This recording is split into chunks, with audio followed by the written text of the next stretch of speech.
Welcome to the Orange Hammer Podcast. My name is Corbett Storick. I've been a licensed general contractor for 8+ years, specializing in new construction, renovation, furniture building. I'm the son of an architect and an interior designer, and I've been surrounded in this industry since birth, watching all aspects from concept, design, build, punch list, and of course, all the problems that come up in between. In my time in Durham, North Carolina, I've noticed a significant gap in knowledge between homeowners who need work and the people who do the work. On this podcast, I hope to break down the process of homeownership from the perspective of both the homeowner and the contractor in an effort to help raise the knowledge of homeowners about their homes and the construction/renovation process. I hope you enjoy. If you're enjoying the Orange Hammer Podcast, or if you have a topic that you want covered, or have recently done a project, please contact the Orange Hammer Podcast. The Orange Hammer Podcast is on Instagram and Facebook. Please like and subscribe, share on whatever platform you're enjoying your podcast on. Also, check out our YouTube channel, The Orange Hammer. The Orange Hammer Podcast is proud to be brought to you by CRS Contracting LLC for all your construction and handyman needs, new buildings to renovations, furniture building, EV charger install, or even a TV mounted. You can call me, Corbett Storick. It'd be my pleasure to help you. You can find me on Instagram at CRS Contracting. WSDG, the Walter Storick Design Group, specialists in architectural and acoustical consulting. Check out WSDG.com. And Taylor Bragg, for all your artistic needs in all mediums. You can find her on Instagram at brag_about_art. That's brag, BRGG, with 2 G's. She's the fantastic artist behind the Orange Hammer logo, and she did my fantastic table painting of my podcasting table.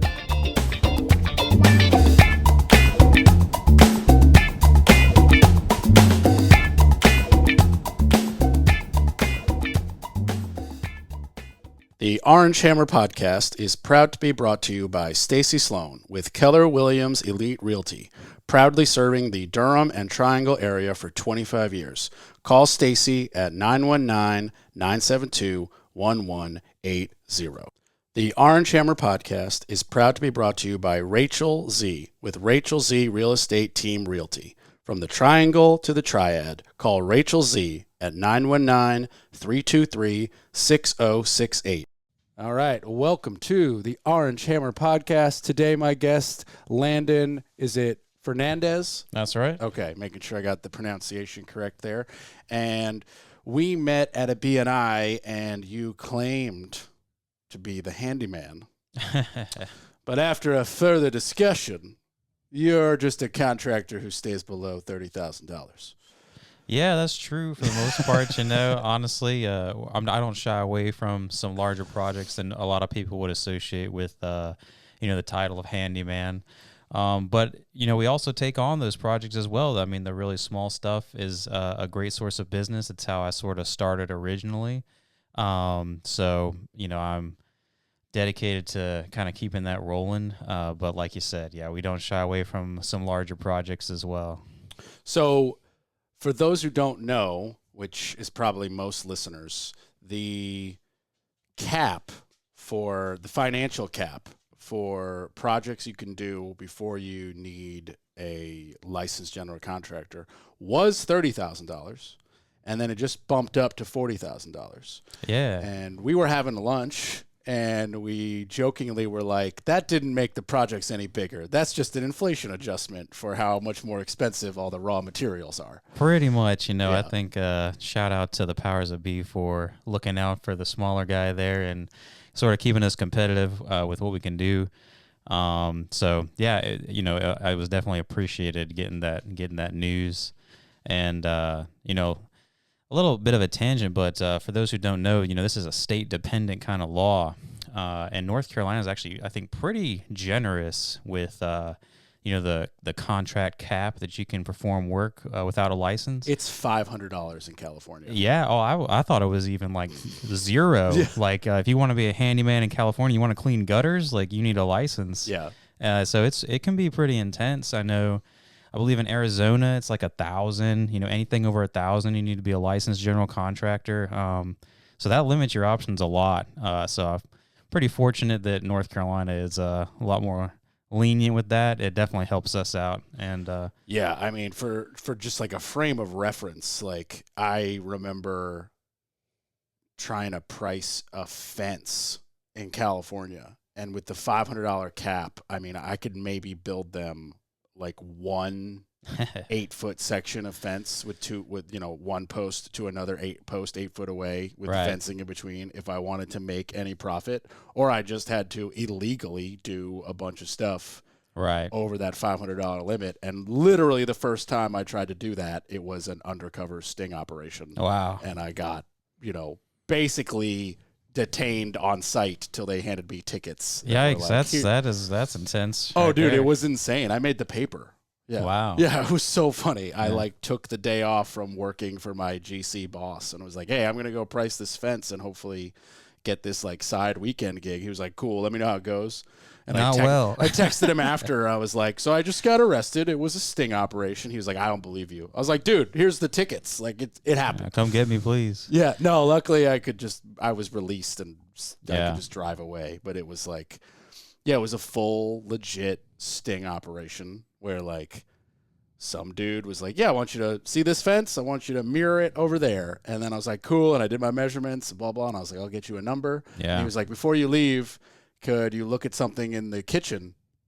I was like, sure. And right as I walk in the door, I got surrounded by 4 officers that were like, hey, do you have a screwdriver or any other sharp weapons or stuff in your pockets? And I was like, no, I don't have anything. I came here to give a bid. Yeah. And then not in skivvies, whatever the term is, not in a uniform. He was like, okay, so you're technically being detained, but we'll have you undetained in 30 minutes when we're done asking you questions and handing you these 2 tickets, and then you can go to your court date. And I was like, you guys need a real life. There are actual criminals 5 minutes away, and you're giving me crap.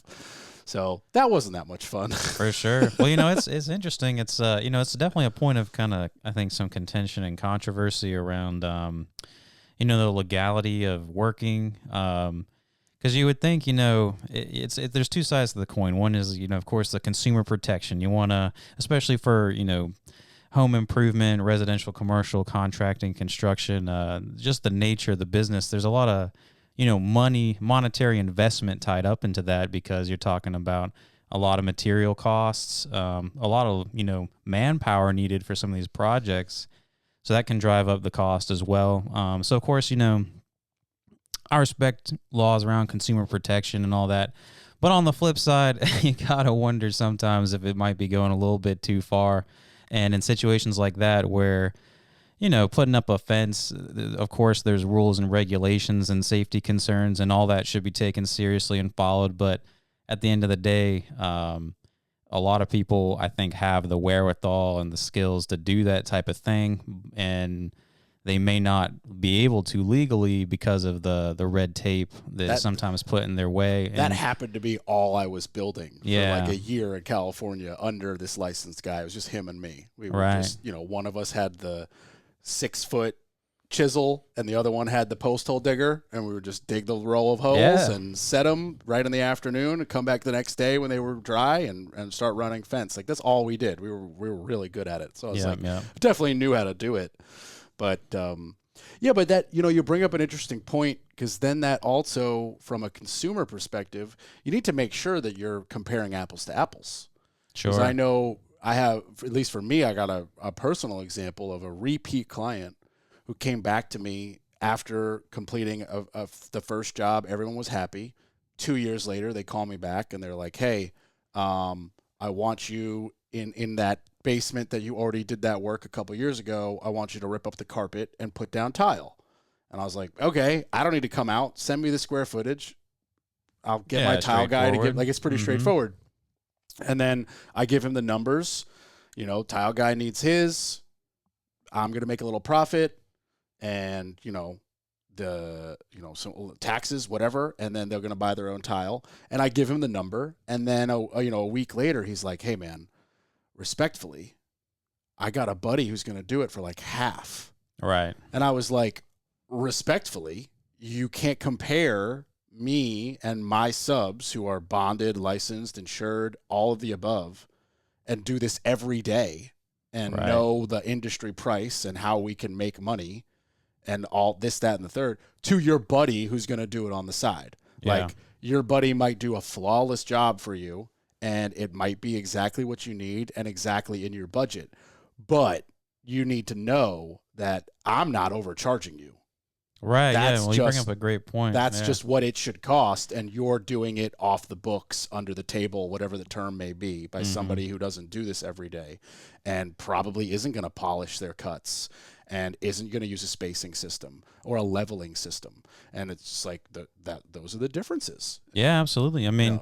I think one, quality of work, of course, is a big factor there with someone who's more of a professional, does it on a regular basis, maybe even every day, versus someone who's doing it more on the side. But then also, it's kind of to allude to the previous points you made, it's expensive to run a business, and a lot of areas, when you have a lot of these regulations in place for proper business procedures, licensing, required insurances that are needed to be carried, that cost can add up really fast, as I'm sure anyone can attest who's kind of gotten into the business. And the truth of the matter is that those costs have to be passed on to the end client in some way, shape, or form.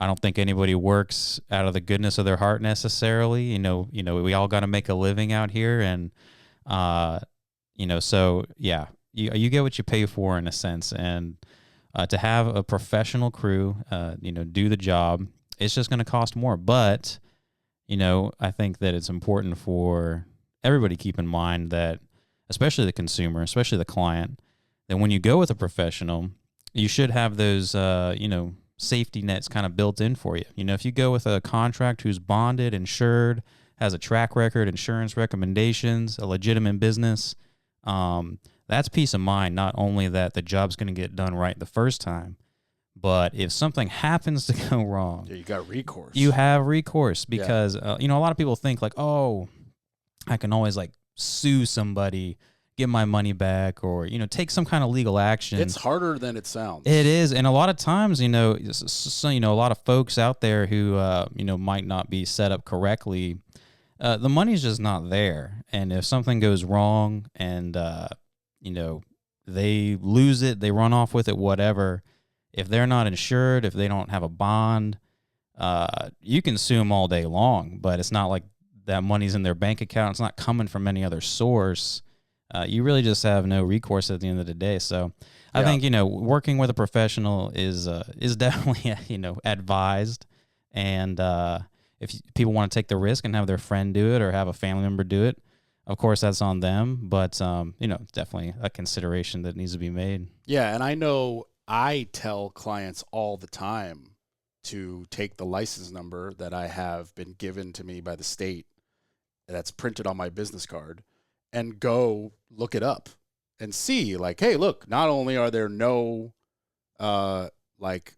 solved cases, but there's no case history ever. I've never had like complaints filed against me through the board, because that's the main recourse. If you're having an issue with a general contractor, you can go and basically, I guess it's called filing a complaint. I actually don't know what it's technically called, but you can go through the state licensing board and be like, look, these dudes took $80K and they left my job not built, and go, you can go after them through that and get their license, pulled, or a file opened, or some investigation or something like that.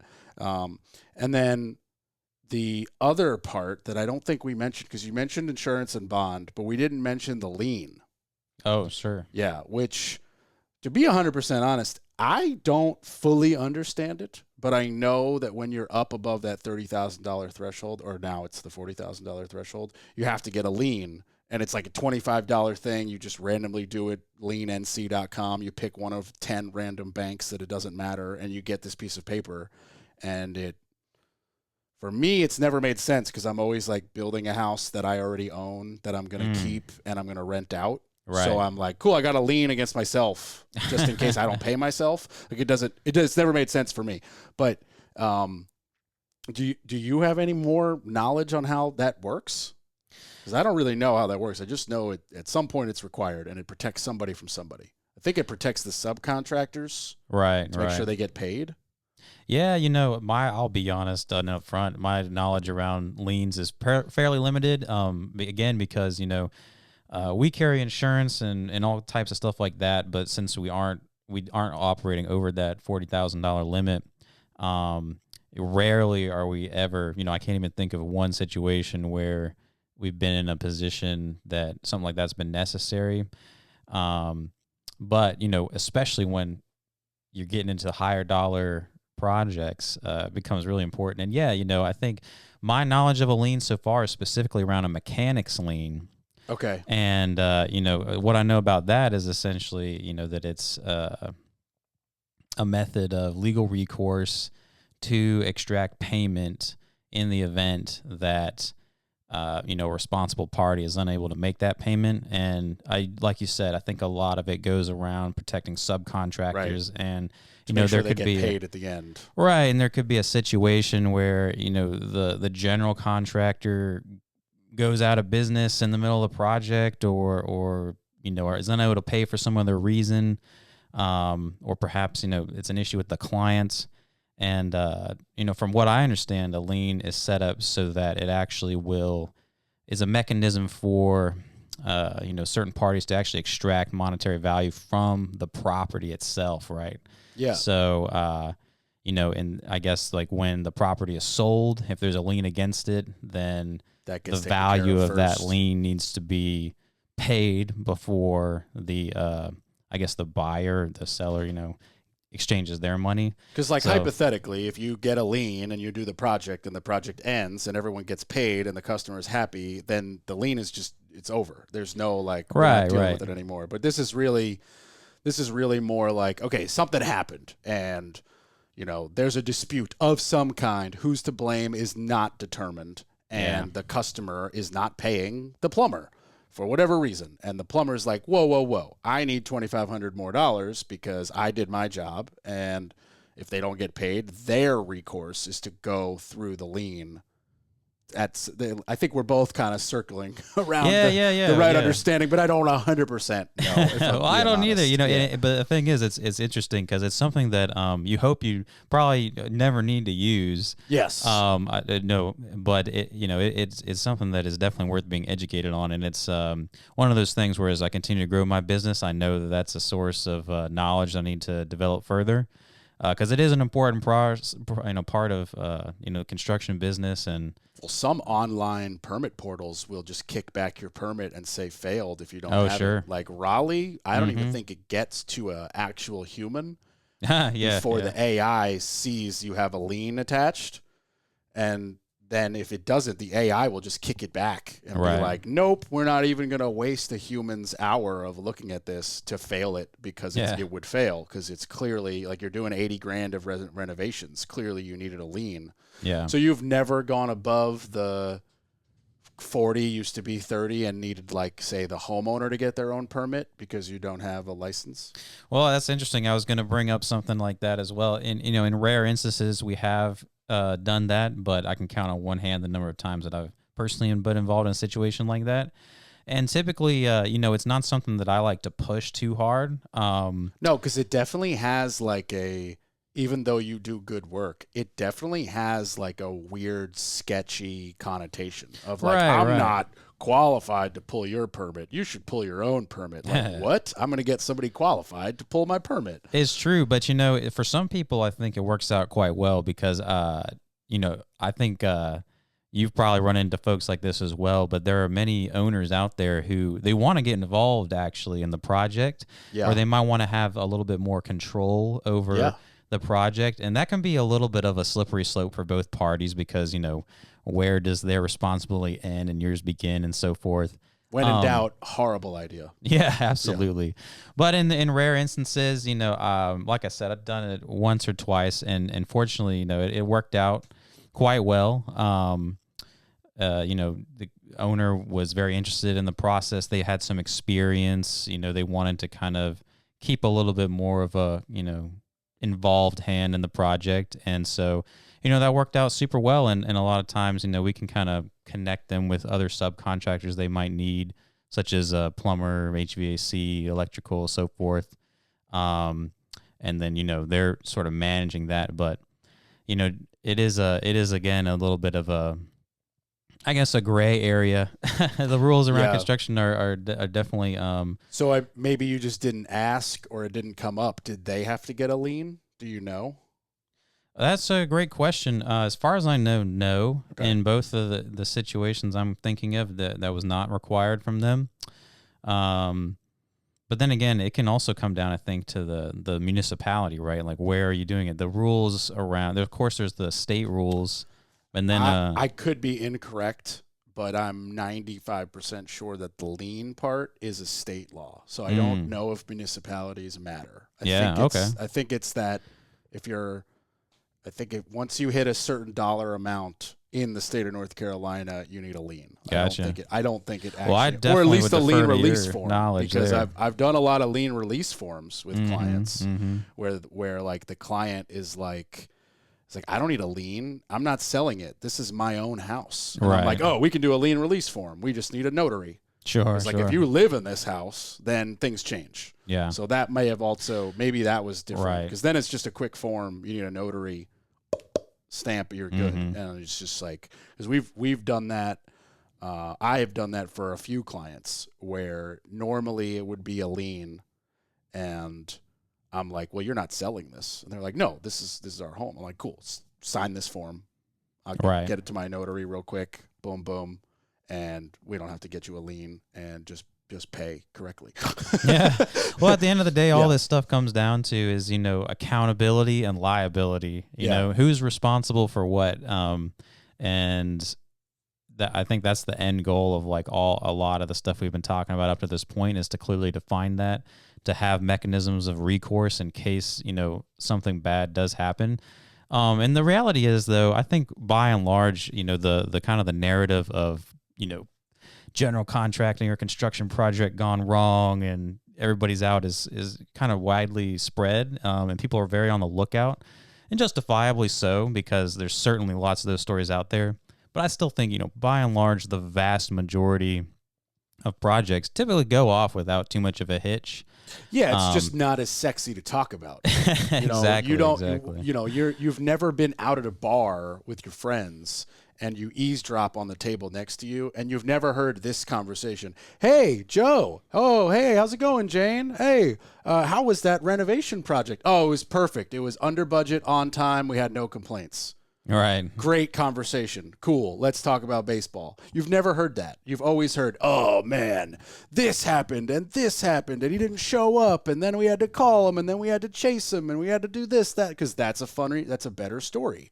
Absolutely. So that travels much faster. But I think you're right that more projects happen successfully with expected minor setbacks that are just part of this industry than don't. There's stuff's going to happen. Like it's not possible to just have like a flawless project where everything is ordered right down to the perfect amount of screws. Like it's never happened. You always have to return some boards and, oh man, this window's the wrong size. Should we adjust the framing or order a new window? Like those are the only two choices. What are we doing? Like, okay, it always happens. It's never flawless. It's never perfect. But still, circling back, I would be very weary about a project where the homeowner has gotten their own permit. Because then there's a very, like you said, I think you said gray area of, okay, are you now my GC? Like, are you the one running this job? Right. Or did you just pull the permit because you wanted to say you did it work, and now it's my job to be your GC? What are we doing? Where is the line? And I have that going on in a project in Apex. These people, they called me. The house is gutted to the studs. I told her she needs to sue the state immediately because every inspection should have failed and every inspection passed, which led to the crap that they're having to deal with like 5 years later. Like every shower leaked. Yeah. Every single one. And there's like plumbing gone through, framing members shouldn't be done, like all kinds of garbage. The beam over the garage is so incorrect that they have to abandon the garage doors and put in a wall because there's no way to like upgrade the beam. So they just lost their garage. It's just over. It's now the kitchen. It's crazy. I've never seen anything like it. And she called me and was like, I need a price to put the bathrooms back together.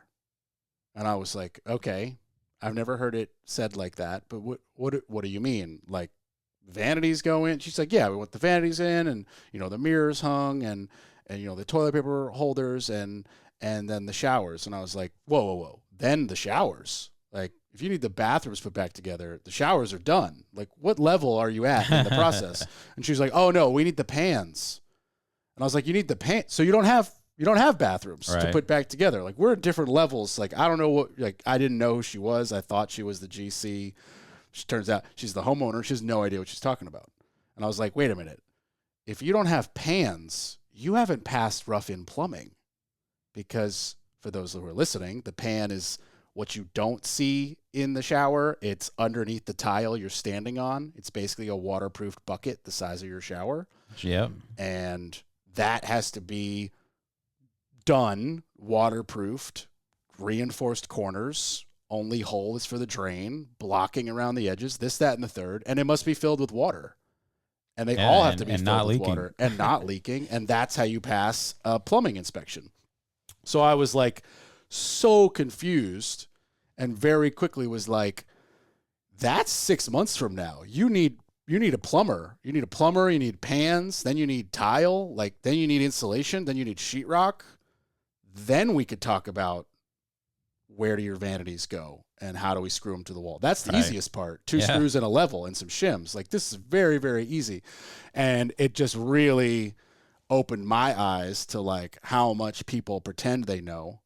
And then it really opened her eyes, I think, to how much like she was not going to be living in this house in a month. Oh, certainly. Yeah. Like it was, and the back and forths that we had to go to with the plumbing specifically, of just like my plumber would go there and he would like test some stuff, and then the inspector would go there and be like, I don't care about all the new stuff. I want all the old stuff tested too. And he's like, whoa. This old stuff should be grandfathered in. Like, now I got to buy 24 tests and blah. And I was like, just do what he asks. Like, you can't fight with inspectors. Well, that's a perfect point. Yeah. It's sounds like it was a tough situation for those owners there. It's still in the middle of happening. Mm-hmm. Yeah. And they have to put in all the stuff they have to put back in has to be Green Guard certified because they have a son with a crazy allergy. So they have to get like low to no VOCs in all of their materials. So like sheetrock's going to cost twice what it would normally cost just because of the Green Guard certified sheetrock and mud and tape. Well, everything you've been talking about too kind of brings me to thoughts I've had about the construction industry and residential building and remodeling in general. I think construction has a little bit of a reputation for simplicity. Almost anybody can get into the trades, right? Into construction, it's swinging a hammer and no big deal. And by and large, I'd actually say that a lot of that conversation has some merit. A lot of construction isn't overly complex, and most people can probably figure it out.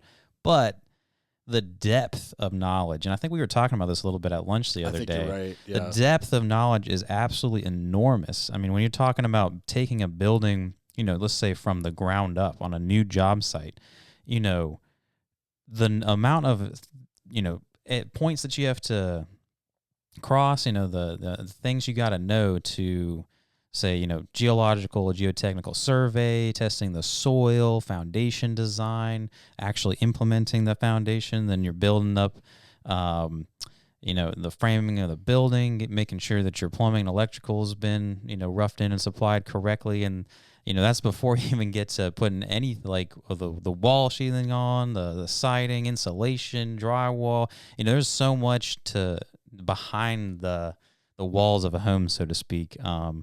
And just the amount of knowledge you have to have on different trades, different subjects is huge. And so, that's really where general contractors, I think, that's their job, right? A lot of folks I've heard think, say, what does a GC do? He's getting, other folks, hired to just do the work, and they're just kind of sitting there making phone calls or whatever. It's like, well, sure, maybe, but the reality is this person has probably put in years of time with experience, education, training, certification to understand everything that needs to be done in a project from A to Z, what order needs to happen in, what are the expectations from, inspection and planning departments, state level building codes. There is so much to know, literally years of study and experience to just get this knowledge, in your head in order to execute a project like this. And that kind of comes to the difference between maybe you and that homeowner in Apex, where they're looking at a project and they think they have a fairly clear idea of what needs to happen, but in reality, there's so much more that needs to go into that process to meet their expectations. It's crazy. It's a crazy amount of things to know. Yeah, it's quite a large balancing act, because not only do you have to know and be able to handle everything you just said, but then there's the individual personalities and lives of all of your subs. Oh, absolutely. So, like, if you need your roofer there and he breaks his leg the day before, oh shit, what do you do? Exactly. It's like, you got to have a frank discussion with him, whether his guys can do it. What's his recovery time like? Do I need a backup roofer for this job?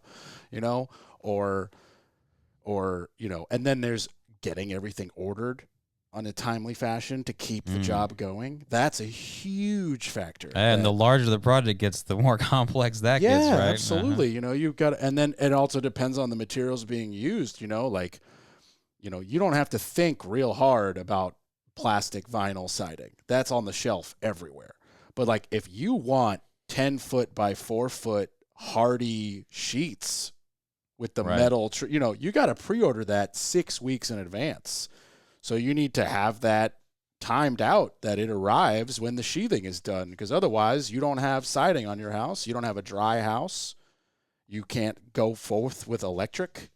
Like, my electrician won't do it. He'll just be like, no. If you don't have doors and windows at the minimum, like sheathing doors and windows minimum, I'm not putting in the wires. And I hate them sometimes, but I always respect that, because, I get it. Because it's just, he doesn't want to have to do it twice if it gets damaged by the rain or yanked out by a criminal or whatever. Sure. Pick the thing that could happen. It's happened to somebody. Absolutely. Yeah. Okay, so changing gears just a little bit. Is there a handyman license that you have to go through and you hold? So not that I'm aware of it, at least not in North Carolina, but again, in other states, absolutely there is. And, it's similar to like a general contractor's license, of course, not as heavy hitting.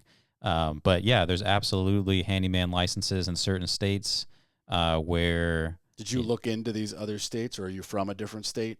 No, I'm from North Carolina, but this is something I explored a bit, especially when we were first getting started several years ago, and, what the requirements were for, starting a business, appropriate licenses you need to have, insurances, everything we kind of talked about up to this point. Are you guys an LLC? That's correct, yeah.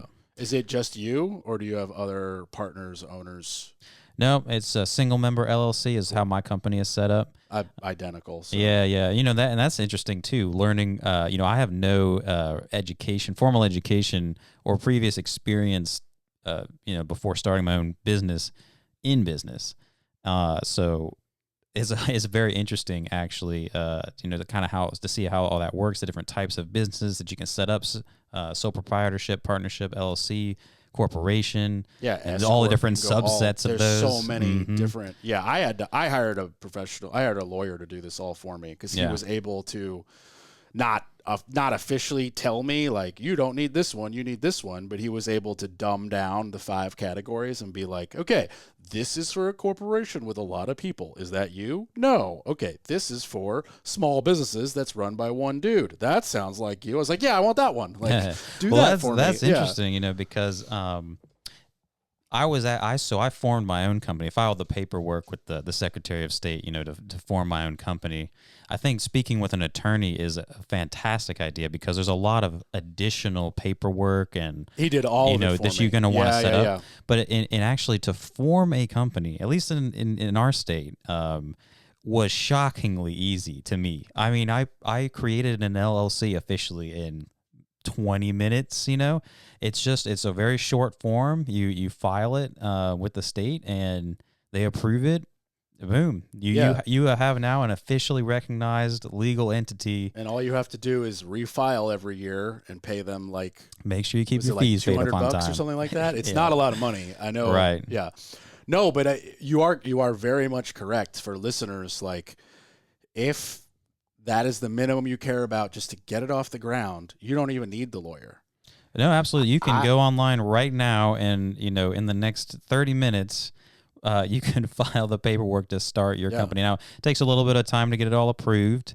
And then like we were talking about, especially as you start to grow or depending what business you're in and the liability that might be associated with that, absolutely speak to an attorney who is familiar with everything that goes into that so they can ensure that your business is set up in a way that's going to protect you, protect the business, protect your clients, make sure everything's, all good.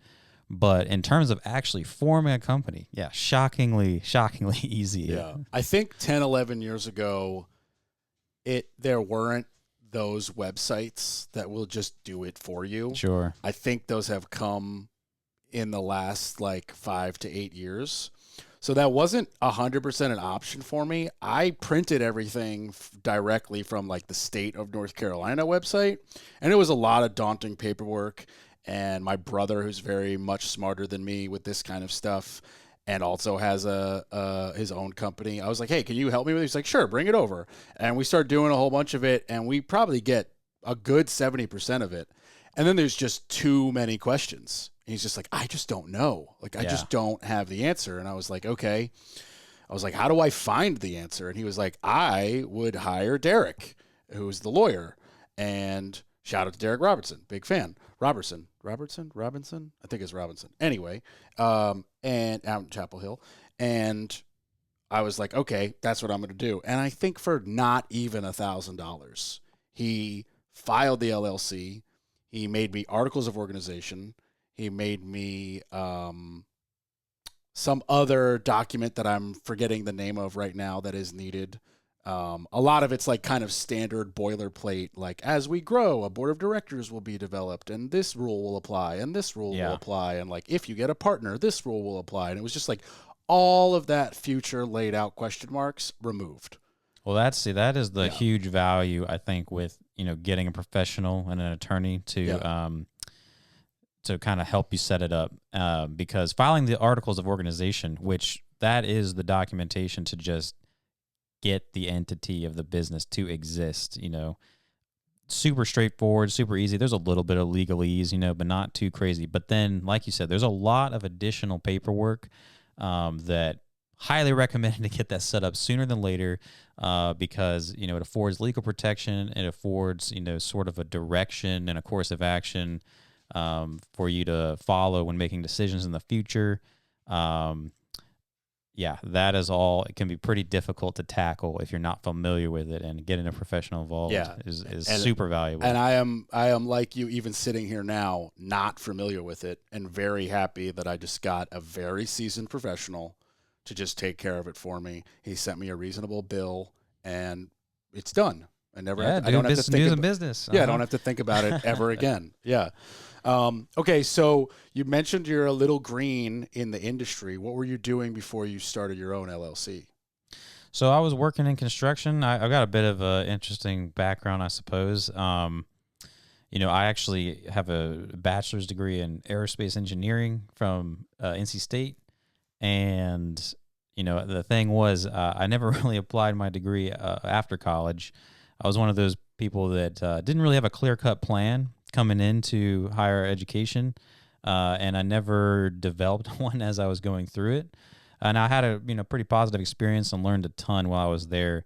But my personal life situation when I graduated was a bit hectic, a bit undefined. And what's going on in your 17-year-old head where you're like, I want to do aerospace engineering, but don't immediately question. Don't immediately also am like, because I want to go work for NASA, or Right, I want to right. build planes at Boeing. Like, isn't that, don't you do that to do that? Like, isn't that, I would think. You would think. And, you know, for me, I actually did quite well in, let's say, you know, high school and all that.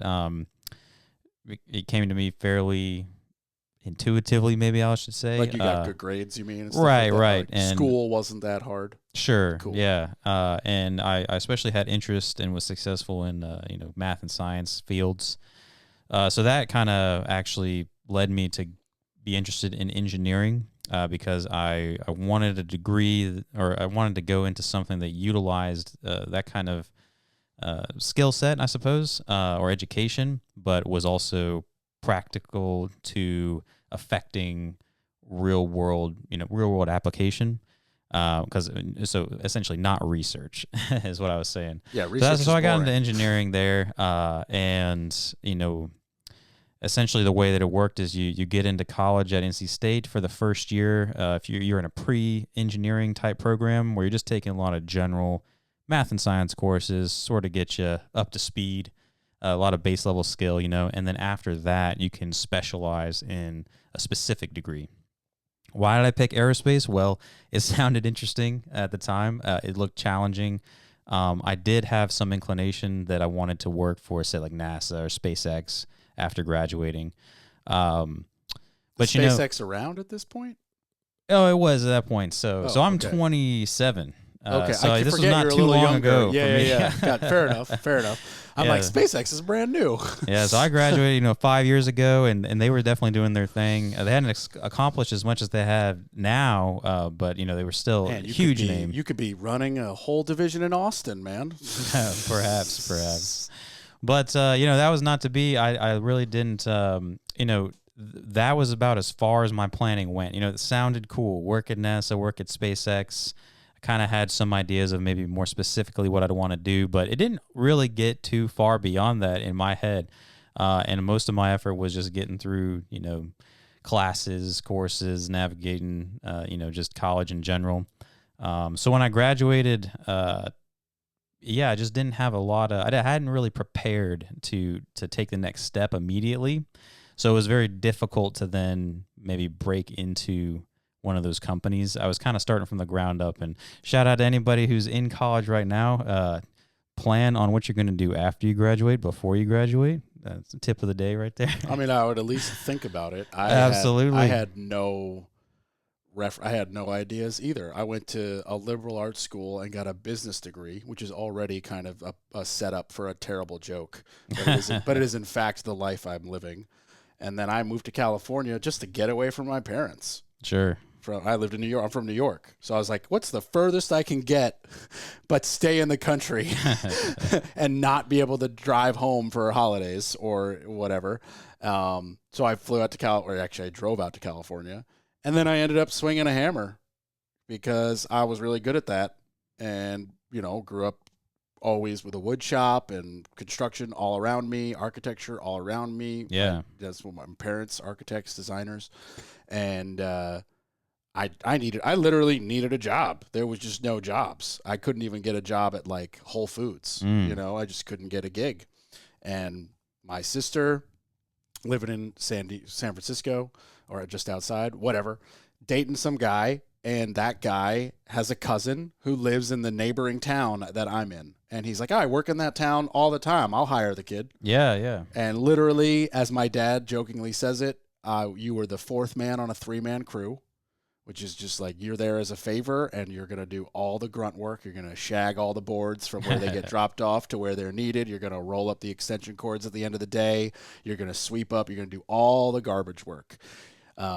What he didn't know was that I had some real knowledge, and my pops and my mom flew out like a week before I started. They took me to Home Depot, and they were like, okay, we're going to get you one of these like 4-tool, all using one battery kits, and here's a tool belt and whatever.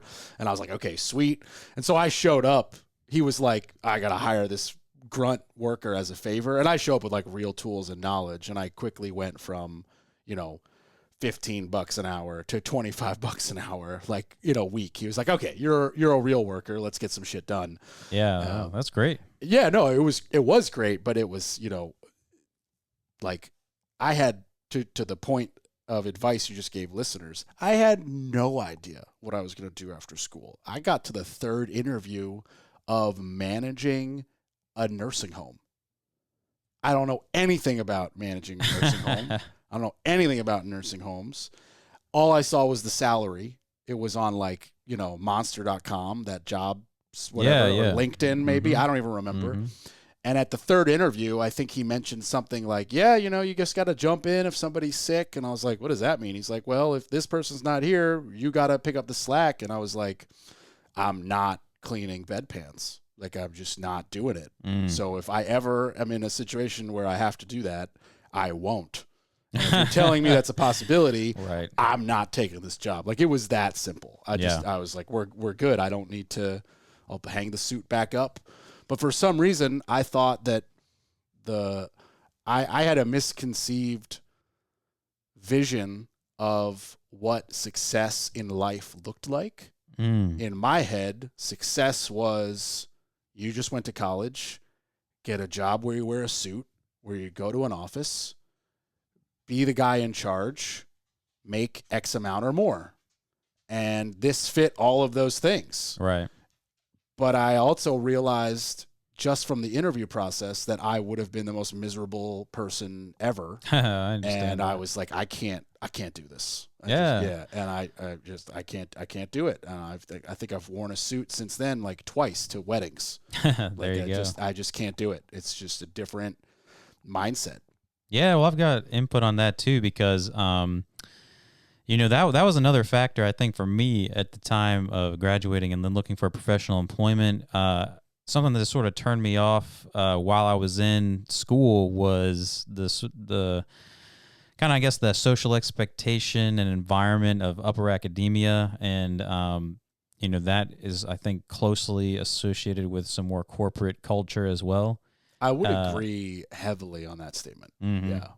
And, it definitely frustrated me. I definitely thought that the part that got to me the most was the lack of, it seemed a little bit disingenuous, your relationships and your interactions with some people. And it bothered me, quite honestly. So there was a factor of that as well. A little bit of, for me personally, not planning ahead, but also having this feeling of like, I don't really enjoy this environment. And it made it difficult to motivate in looking to get deeper into that environment, So, when I got into construction, kind of a similar situation as you, I was, I needed a job, and a really good friend of mine who I'd actually met in college but didn't attend college. He was, we had some common extracurriculars. He said, well, hey, my company's hiring. He was a laborer for a general contractor. You want the job? I'm pretty sure I'll just put in a good word for you and you got it. And I said, all right, sure, let's do it. And I'd had a little bit of experience. My dad, he's no stranger to, doing some, building projects around the home. And actually in college, I did a little bit of part-time work over summers and stuff for some other companies, real, like you said, kind of bottom rung stuff, mostly clean up and moving materials, but got a little knowledge as well. What does your dad do for a living? So my dad's a piano technician and a musician. Fantastic one. Shout out to Dad if you're listening to this. But yeah, so he's an expert in all things pianos, tuning, repair, anything you might need done with them. So that's some minor woodworking then, because they're made out of wood.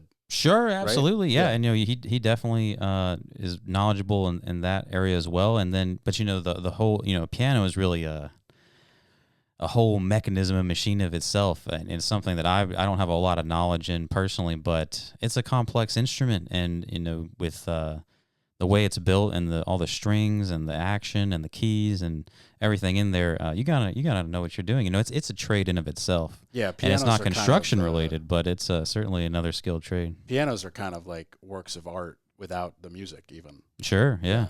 It's like I've definitely seen like pianos as the artwork in a room in like a rich person's house, and I'm like, oh, who plays? And they're like, no, nobody plays. It can often fall into a display piece. The decorator put it there. I was like, what? It's an expensive decoration. Somebody should learn how to play. Mm-hmm. You got a Steinway chilling. Yeah. But to circle back around, my experience getting into the trades there with that kind of direct referral from a friend, I think exemplified something that I've come to really appreciate about just working in the field, which is that it certainly is a very people-driven business. Your relationship with almost everyone you work with has a, personal kind of tinge to it, especially with your, employees and subcontractors. Yeah. These are people that, you certainly have a professional relationship with, and oftentimes that comes first, but a lot of times they're also your friends, or at least, very respected professional associates who you get along with on a personal level as well as a professional one. And so my experience kind of developing those relationships, actually, in hindsight, was a major factor of me wanting to continue on and build on this kind of industry and this business. Because, it feels good to have a genuine, positive relationship with someone who you like personally, you respect their knowledge and their abilities, and they return that in kind. And it's definitely different than what I'd experienced in the past around upper academia and a little bit more of that corporate culture, where there just was not that connection in a lot of instances, and it was, more results driven, or even the game playing, that's kind of what I like to call it, where it just felt a bit manipulative, and both people manipulating you and also sort of the pressure to do the same back to them, and it just that kind of bothered me significantly. Yeah, and you get to build that same. It might not be as often as, say, like you meeting up with your electrician who you use on every job, but you get to have that same kind of rapport with clients too. Absolutely. Because at the end of the day, if you're a general contractor, you're not special. I'm not special. We're a dime a dozen. There's a million of me. But the difference beyond the like actual physical end result is the personality, how easy I am to work with the client, how easy the client is to work with me, how our styles mesh or knock heads. Like, that's the difference. Yep, I agree. And that, like for example, my parents are building a house 9 minutes from here. I was just having breakfast with them this morning. I'm not their GC. Because we would not get along. We have been working together for, these past 10 years, doing these 10 houses I told you about, and listeners have heard me talk about it for, at length, over and over again. But I refused. They begged. And after I said no, they kept asking. And I was like, you guys need to stop asking, because now, like, my girlfriend's starting to notice you're being rude. Like, this isn't cool. And so, like, but it was a very clear, like, look, I know how you guys are as clients. I know how I am as a GC. We have a very difficult time separating talking to each other as family and talking to each other professionally. And not being able to separate that is going to lead to a lot of problems and unnecessary communication breakdowns. Whereas if you hire this guy, Jim, who is exactly the same as me, and we'll get it done, like, you're just going to avoid that, because it's just going to be a professional conversation. There's not going to be, like, you can be friendly, but it's not going to be your son. And it was like, it's the best thing I ever did for my mental health. Not to mention, I got to go to all these amazing networking events, meet people like Brandon and you, and focus on my podcast, focus on other clients. Like, I've done amazing stuff in that time. And then, oh, by the way, they've built a house that would have taken me a year and a half. They're 5 months in, and they're sheetrocking. Oh, awesome. Yeah. So it's just like, we're good. Like, everything's good. But that's a lot about, knowing how you operate yourself, but then also really realizing that, like, whether you hire me or hire you or hire any of these other 10,000 licensed contractors, 2x4s are 2x4s. They got to get nailed the correct way. They got to get inspected the correct way. Everything's got to go in the right order. Like that should be the duh stuff. Everything else is, how are the systems in place? How do you operate? What's the personality? And I think that's a huge factor.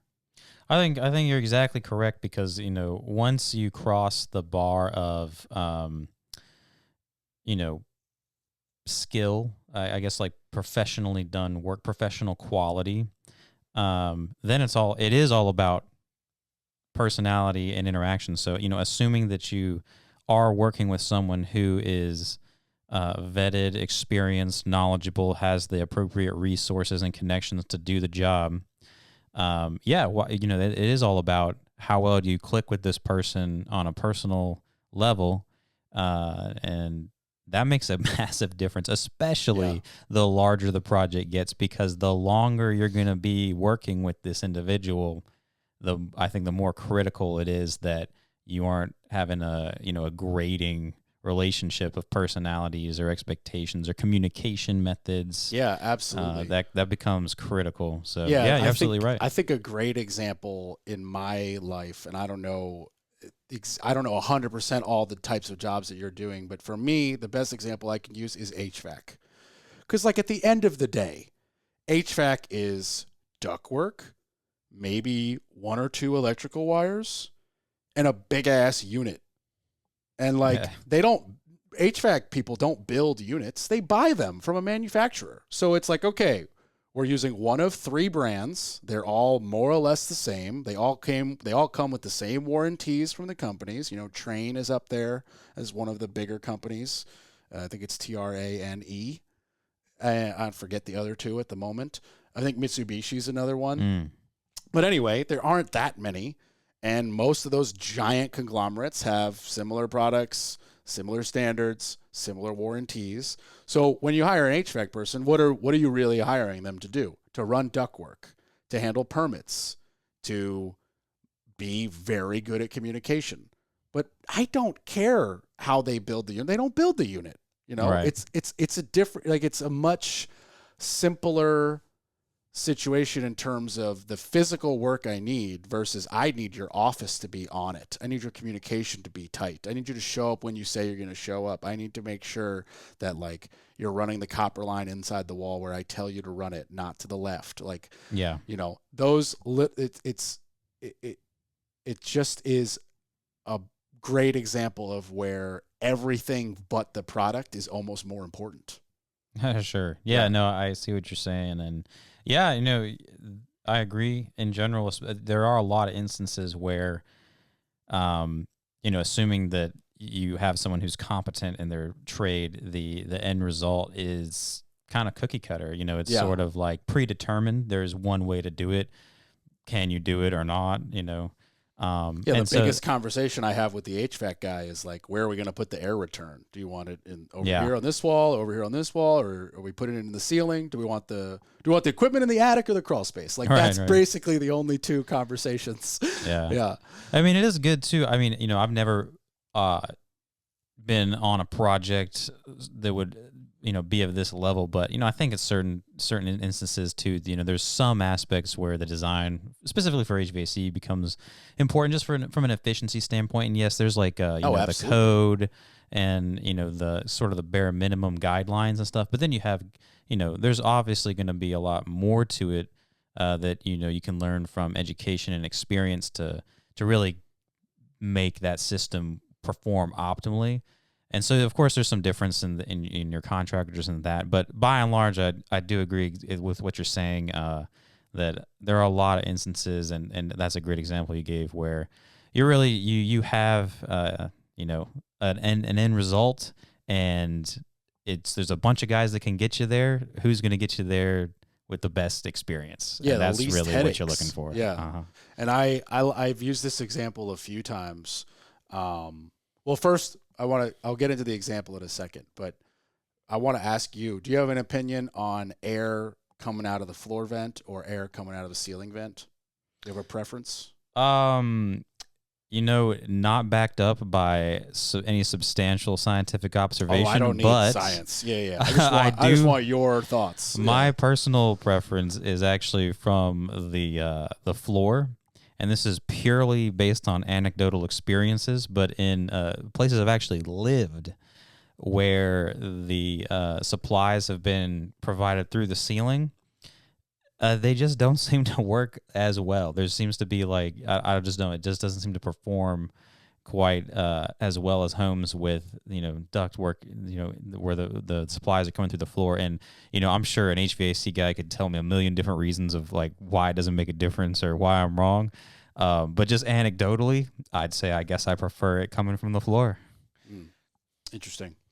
I prefer the ceiling. Yeah. What turns you on to that one? So my thought process, first off, on why it might not be working as well is the insulation in potentially an older home you're referring to might be right against the ceiling rather than modern spray foam against the roof deck. Sure. Yeah. So if those there's lines are running outside of the right. insulation So envelope. exactly. So the ducts might be older with less insulation around them. Like the new ducts are huge, but they're mostly insulation. Like the actual air duct is small and it's just got 8-inch tube of insulation around a tube. So there's that about it not working as well. But I like the coming through the attic because you can see a condensation issue in the ductwork much quicker. From water stains? Yeah, so if you have a condensation issue with a floor vent, the condensation is going to drip down because of gravity. And unless you're regularly going into your crawl space, you would never know. And let's be honest, homeowners don't go into their crawl space ever. Sure.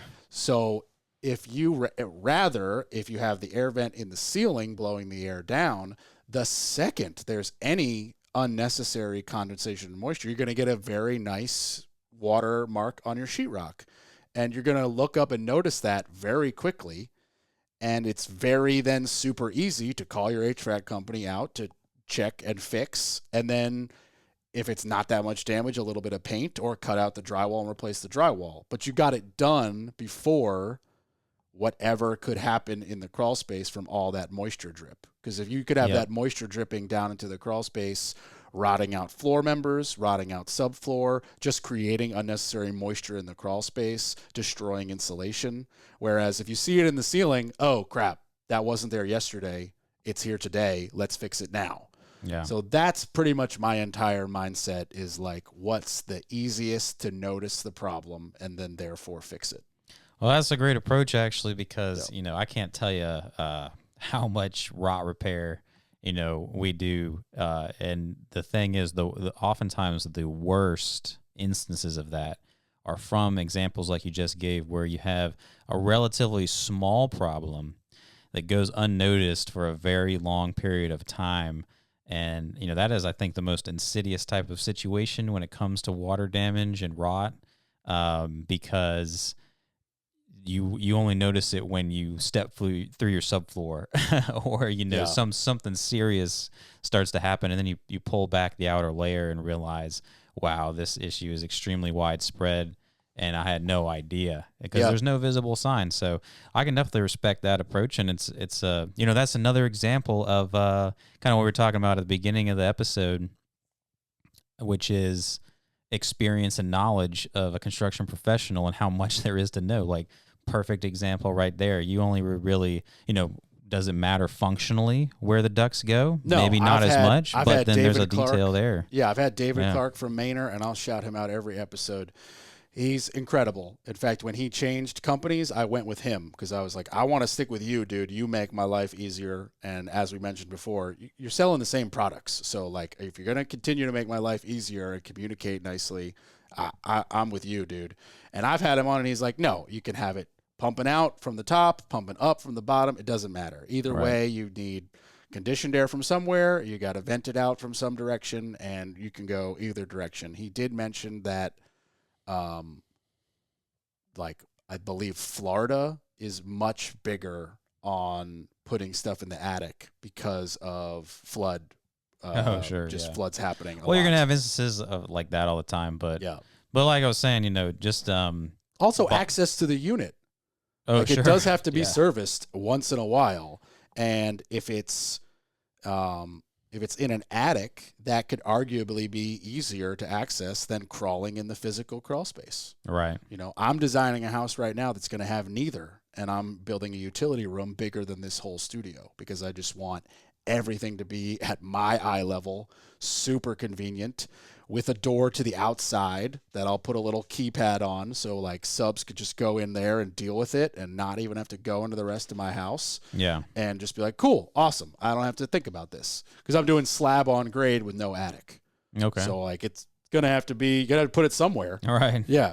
And air handlers, for people who don't know, are very, very big. They're really massive, massive sheet metal boxes. Mm-hmm. Yeah. So you got to put it somewhere and you got to have access to it. You got to swap out those filters every once in a while, or you're just going to have a struggling system that fails sooner than it should, and they're very expensive, so you should just take care of it. For sure. Yeah. And, that touches on something that I've actually given a lot of thought to, I think specifically due to the nature of how I began the company and still to today, what is a very large part of our business, which is maintenance and repair type of work. And, building with that in mind, future maintenance, repair, replacement, is huge, and a lot of people do not really consider that as much. I'd say most don't consider it. Right, because and the thing is, though, it's not. Sometimes it may be a little bit less convenient for the original builder, but a lot of times it really isn't that much like less convenient or more costly.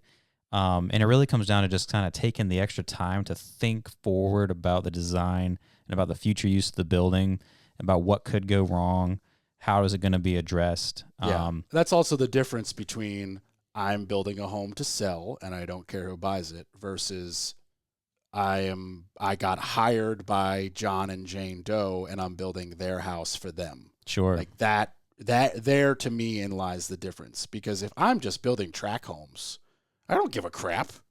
Like, you give a crap, I give a crap. But the the Sure, dude who's building track homes, he doesn't care. Yeah. He's putting hot water heaters in attics all day long because he doesn't give a crap. Mm-hmm. That dude should be shot. It should be illegal. It should be against code to put a hot water heater in an attic. I've had to remove multiple attic ladders because the hot water heater doesn't fit through the opening. So you got to take the whole ladder out, get the hot water heater out, get the new one up, and then reinstall this ladder. Yikes. Like, who designed this? Right. Whereas you go into any Dakota Field Properties home that I've designed, and either it's right by the crawl space door because the crawl space was tall enough, or it's right by the crawl space door and we got a pancake one because the crawl space is too short, or in several houses, we just have a main level extra closet that has the hot water heater. There you go. And not only does it have a hot water heater, it has a light, it has a little baby shelf, it has an outlet for a subcontractor's tool to plug in. Like, we just thought tier. We just thought about it. I'm also the dude half the time who's got to fix it. Yeah. So I'm like, okay, if I gotta go mess with that hot water heater, I'm not going in the crawl space. I'm 6'5". All right. I can't even fit under half the crawl spaces. So put in a closet. I'm particularly proud of we have two houses on Ruth Street, RUTH. Particularly proud of one of them because it's a two bed, 2 bath, and the third room technically has a closet, so it could be a bedroom, but it's really an office, and we kind of designed it as an office. But it has a big old barn door, and we painted that orange. That's like our thing. The front door is orange, and then the barn door is orange. And then in the kitchen, there's a giant, just what looks like should be a closet, but it has no door, no trim, no casing, no anything. It's just a sheetrocked alcove with 5 super giant shelves, so it's a pantry. And then right next to it is a baby closet with yet another orange barn door. And you slide that orange barn door, and there's the hot water heater. Yeah. So you just leave that door closed. It's a piece of art for the house. It's just like an accent thing. But, oh, by the way, slide that real quick. There's your hot water heater with a shutoff right there. If they break the sink, and I inform all of my If you rent a house from me, you're not allowed in the attic or the crawl space. We have padlocks. Oh, okay. Yeah. So you're just not allowed. So because I don't want you breaking something. Sure. That's the reality of it. If you have enough stuff that you need to store it there, you need a different house. You need to sell some stuff, or you need to rent a storage unit. Like, sorry, it's just not how it works for us.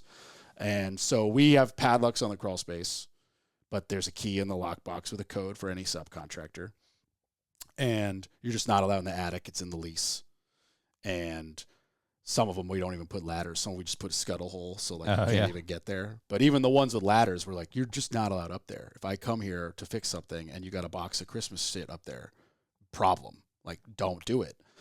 So we just, we also do a bunch of things thinking about the longevity, that not everybody would do. Like, for example, we'll do one tub by code, but then we'll do one immaculate, incredible, all-tile walk-in shower with glass, niches, glass door, custom tile, big.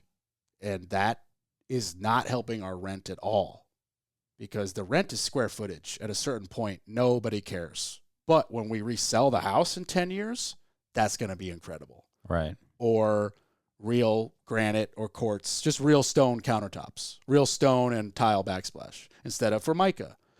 Now, a lot of people are like, that doesn't make any sense. But here's the thing. If you put Formica in once and they put a hot pot on it and they burn a circle, you got to put in Formica again. And here's just the simple math. 2 Formicas is more than 1 stone.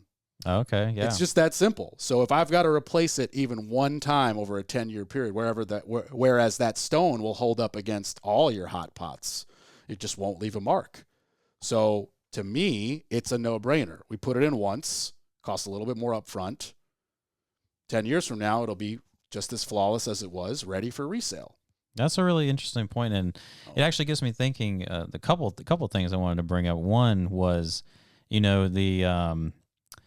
keeping an eye on serviceability and longevity, like you said, and also it kind of ties in a little bit to modern building science, and making use of the most modern and up-to-date systems, such as you mentioned, spray foam insulation.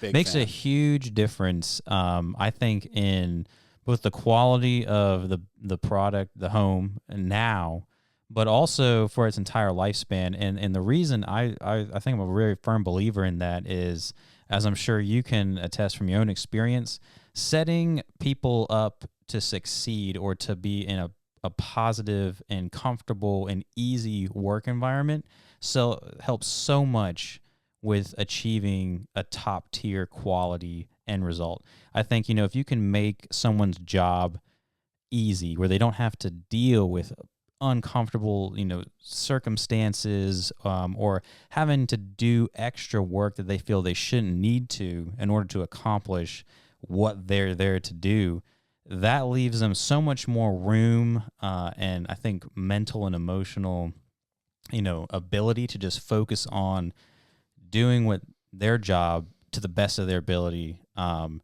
so it starts a lot with, the initial build. If you're building a new home, with making sure that these systems are put in place to allow for easy access and comfortable, serviceability of items that are inevitably going to need to be maintained. Yeah. And then for the ones that maybe don't need to be maintained, such as home's insulation, rare is it that anyone is going to open up all the walls to replace the insulation in the home. You kind of got one shot at doing that. Yeah. Using what, for those kinds of instances where it's a permanent fixture of the home, it's really unlikely to be replaced ever. Going with something that is going to be a top tier product and last a long time in those instances. Yeah, and that's a huge deal. And then also where you're talking about the countertops and doing something cheap twice costs more in the end than doing something expensive once the right way, for example. And that is actually, I think, touches on sort of a larger issue, which is that people are always at odds, especially these track home builders or production builders, on getting stuff out fast, getting stuff out cheap, but also having something that is going to not cost, I guess, society as a whole or the end consumer as a whole more in the long run by putting up a little bit more attention or quality or just thought even into these designs up front. And it's interesting, you know, not to blow this out to too much of a macro scale, but it just makes me think a little bit of sort of the situation that has been in the, you know, kind of a conversation point in society at large recently, which is availability of housing, cost of housing. We need more of it. We need it quickly, and that, you know, puts some, you know, in I guess motivation to pop out some new homes quickly and cheaply from builders. But then in the end of the day, you know, balancing that around long-term costs to the end consumer is a pretty huge deal, I think.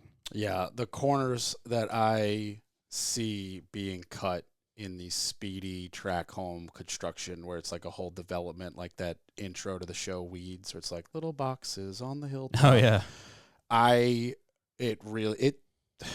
It scares me is actually the real emotion.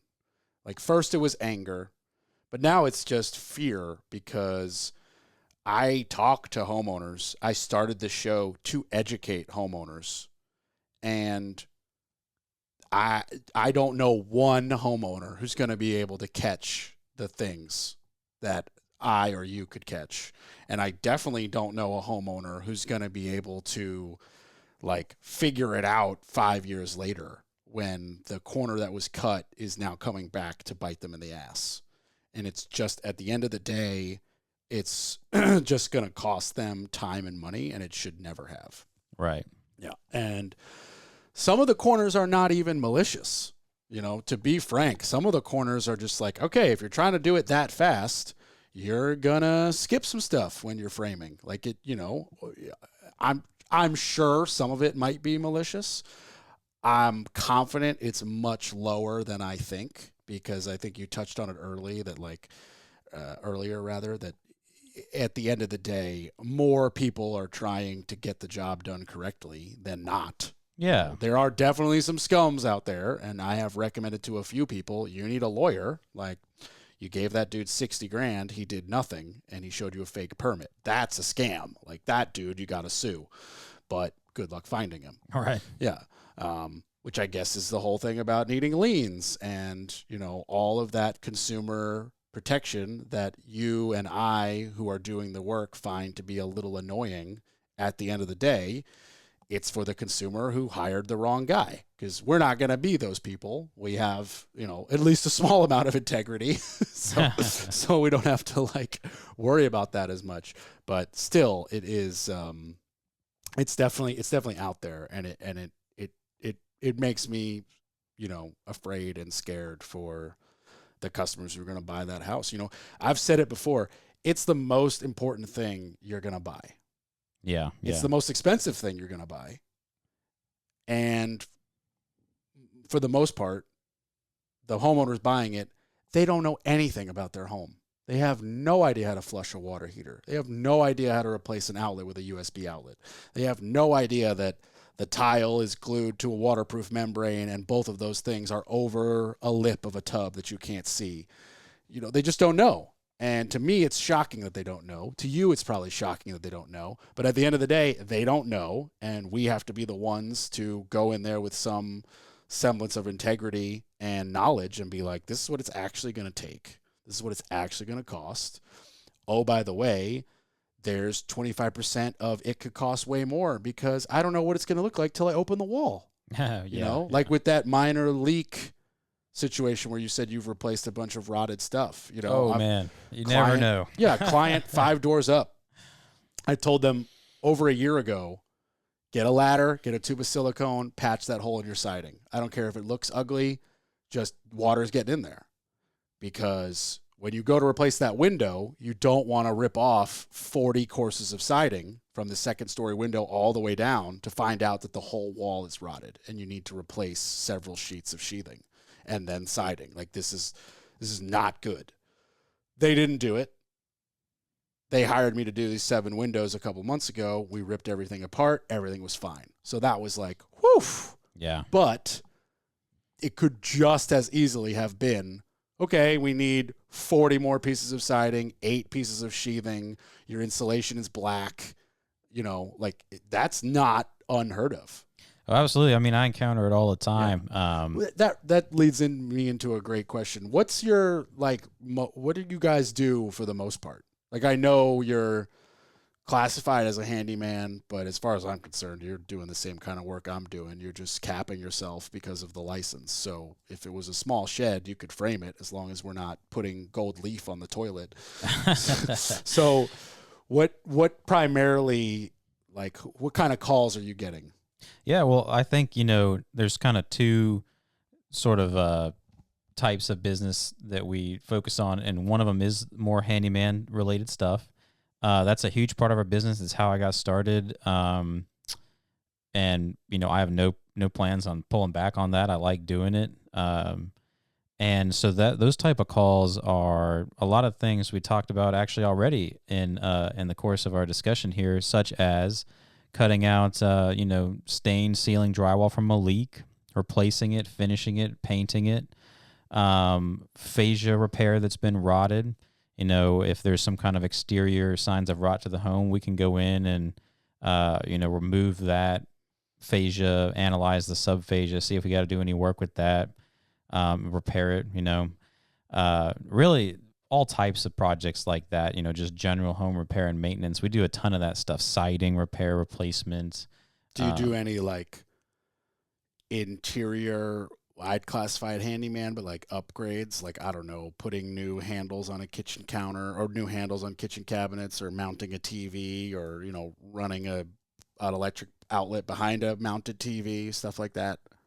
Yeah, absolutely. And another thing, we'll do one-off things like that as well. I mean, shoot, I've had calls where someone had, a chandelier in their entryway, and, it was a 3-story home, and that, foyer went all the way up. So the chandelier was hanging, 18 feet off the floor or something like that. They couldn't get to it to change out the light bulbs. They said, "Can you do it for me?" I said, "Yeah, no problem. We can take care of that." So, true kind of handyman level stuff there. What's the craziest, most one-off, awkward, I'll never heard of this before, or probably will never hear of it again, job you've done? That's an interesting question. I don't really have a lot jumping out to me at the moment, although I'm sure there's been plenty. But my mind is kind of blanking on it. Boring. God, yeah. Come on, what can man. I say? Killing me, Smalls. Well, the thing is, by and large, stuff is pretty generic, really. Generic level stuff. I'd say the most interesting. Okay, here's one that was fairly interesting, which was a project we didn't end up taking on, but Okay. I went and met with the owner several times and kind of discussed it. So they were interested in adding some type of, pantry to their kitchen, kind of a changing up the kitchen. And we do cabinetry and that kind of related stuff. So the idea they had, and were pretty sold on actually, which I thought was interesting, was that their kitchen was quite full. They liked the layout. They didn't want to change too much, but they wanted additional cabinet storage space. And they got in their head that the best way to do this was to basically put in a built-in cabinetry set into a wall that the backside of which was actually their porch, screened-in porch. So they essentially wanted to frame out this little nook, Steal a little room from the porch. Steal room in the porch, and then do this kind of built-in cabinet sort of situation. It was very unique. What would the porch have looked like? Just it's been sheetrocked around or whatever. Right. Yeah. Okay. So it was the porch was the exterior part of the home. So it was had the fiber cement siding and all that. And I told him, it's going to be a fairly involved project, because what you're looking at here is kind of like a mini addition almost. Yeah, because you want to poke through a wall that has. You want to turn an exterior and insulation. Yeah. And you got to cut through the OSB and the siding, and then we got to build enough wall around it out of 2x4 that you can re-insulate, re-OSB, re-side and repaint because all that siding is going to be garbage that you cut away. And then something's got to go on top, probably a countertop. So they have like a buffet bar out there or something. Yeah, it's not a small job. No, I mean, and actually the size of it that they were looking to do was fairly larger as well. But yeah, you're basically taking an exterior space and converting it into an interior space. And that might sound relatively straightforward. Oh, let's just put up a wall. But to do it right, there's a lot that goes into that. I mean, even stuff like, you need to get, your clearance to grade. You got to make sure that, you got like masonry to support it before you get to any products that could deteriorate from weather and water and all that. So, eventually, we were talking about, they were pretty set on it, but I thought, I really don't know if, this is going to be worth it from a financial standpoint from you. The amount of resources that you got to put into a project like this to get some additional cabinet storage space. Did you end up pricing that job for them? I did. Yeah, I did. Do you remember approximately?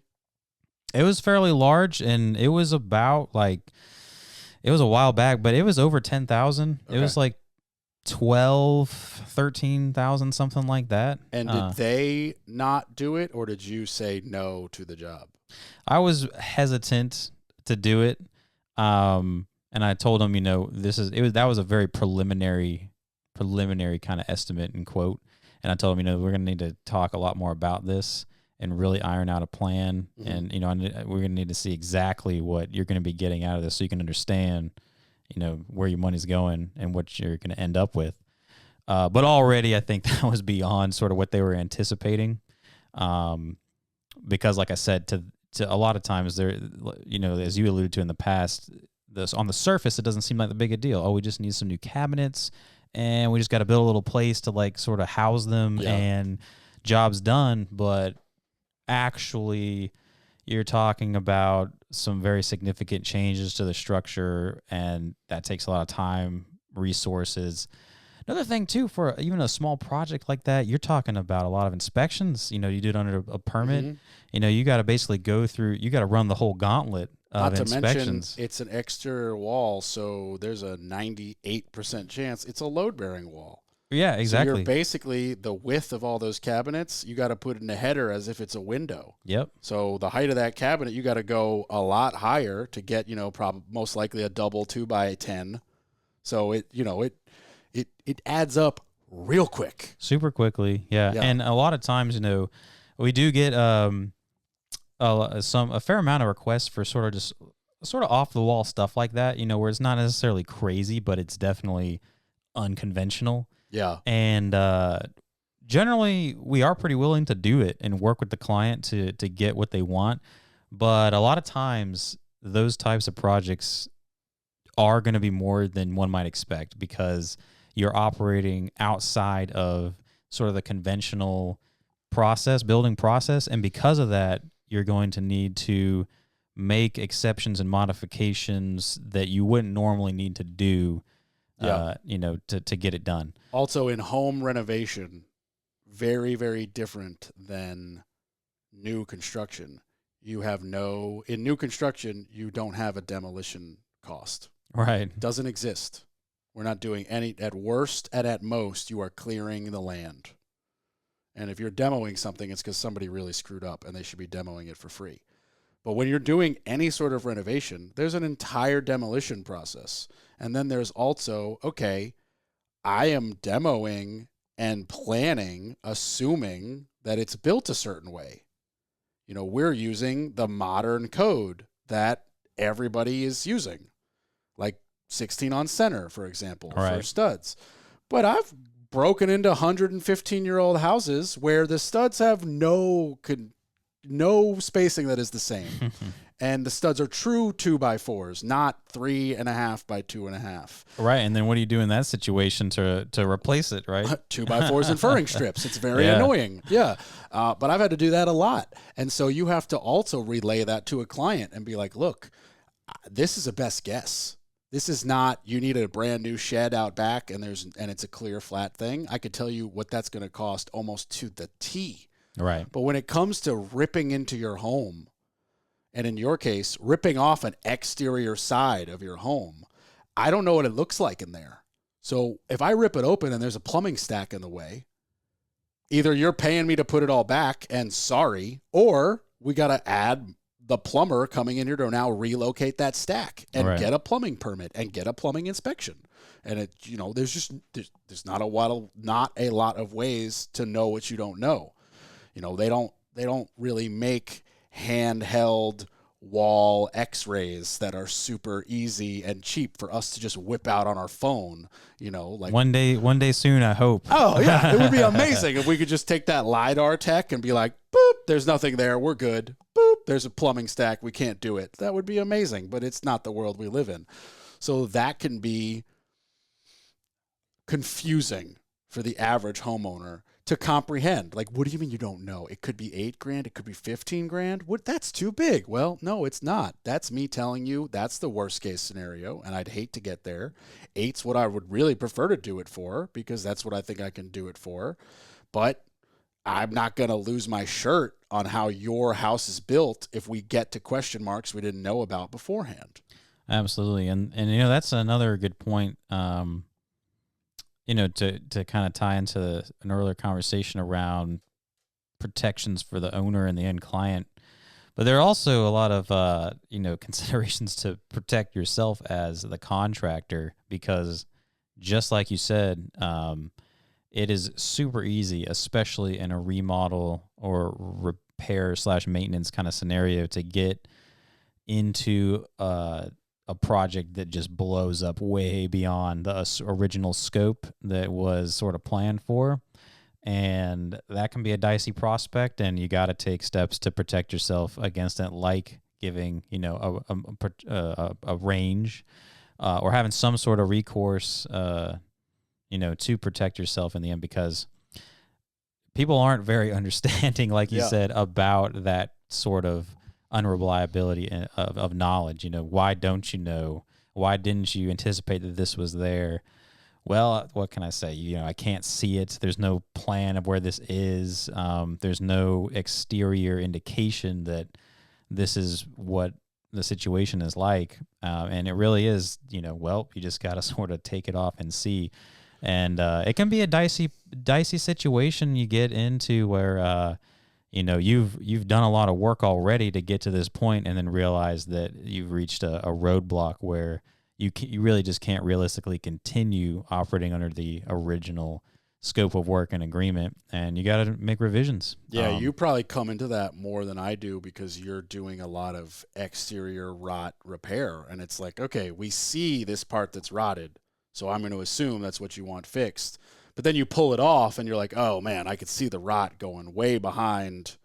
Absolutely. Further, the siding looks fine, but the OSB behind it is rotted for several feet, and we got to rip that siding off. And then all of a sudden, it's like, this was half a sheet of OSB. Now it's 4 sheets, and that's X time and X nails, all more than we had predicted. So, like, you want us to do it? Of course they do. Well, it does. It's not free. Yeah. You or your framer is not there, like you said earlier, out of the goodness of their heart. We got bills to pay. We're just really good at converting this skill into a paycheck, so we chose to pursue it. So do you have employees?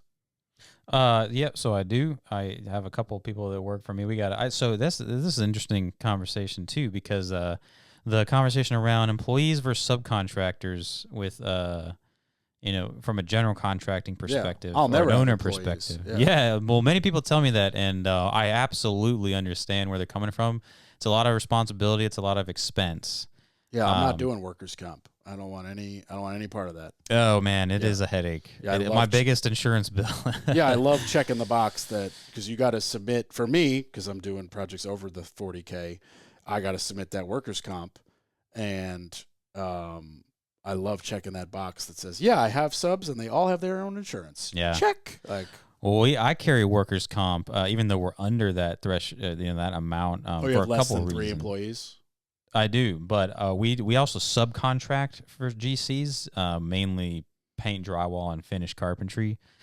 And if you want to subcontract for a general contractor, then you need to carry your own workers' compensation insurance. Otherwise, many of them will not hire you, and you'd be able to provide like the certificate of insurance. If the GC carries their own policy, which many do, so I should clarify that. So if a general contractor carries their own workers' comp policy, then any subcontractor that is going to be 1099 also has to carry a policy equal to or greater than their own.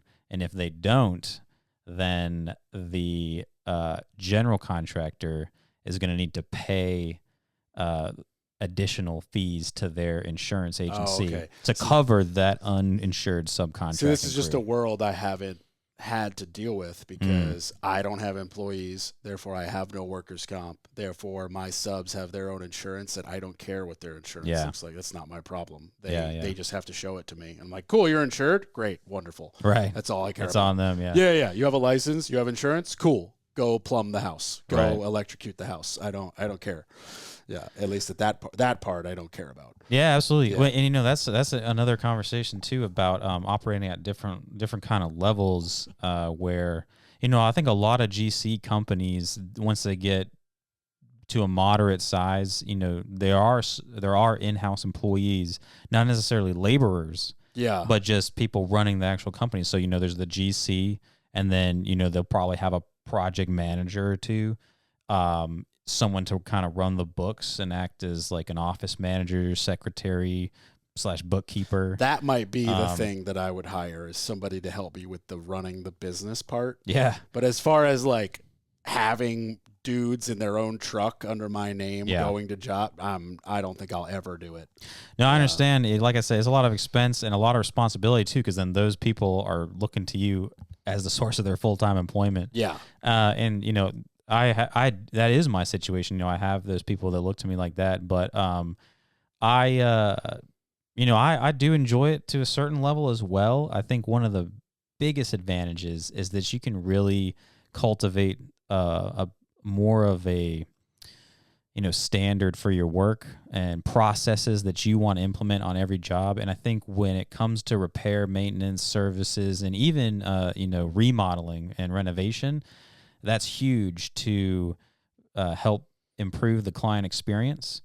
Also you get to keep your standards where you want across the board. You have way more input and control and quality control, and just you are more involved. You're more involved in a negative way or a more responsibility intensive way, but also more involved in a positive way where you have a lot of input and control over the manner that you approach a project, your final standards of what it's going to be completed to.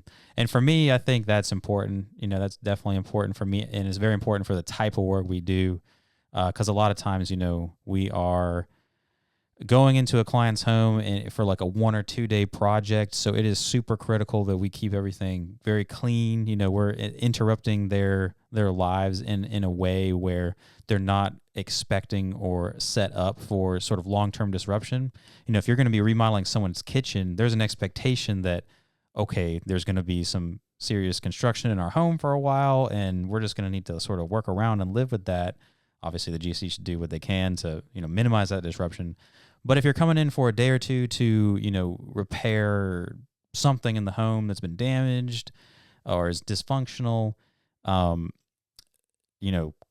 clients can get very particular about the cleanliness of their home, just the experience that they had with the workers. All of that stuff becomes, I think, you're under a little bit more scrutiny in your day-to-day sort of operations. So I find that to be one big benefit.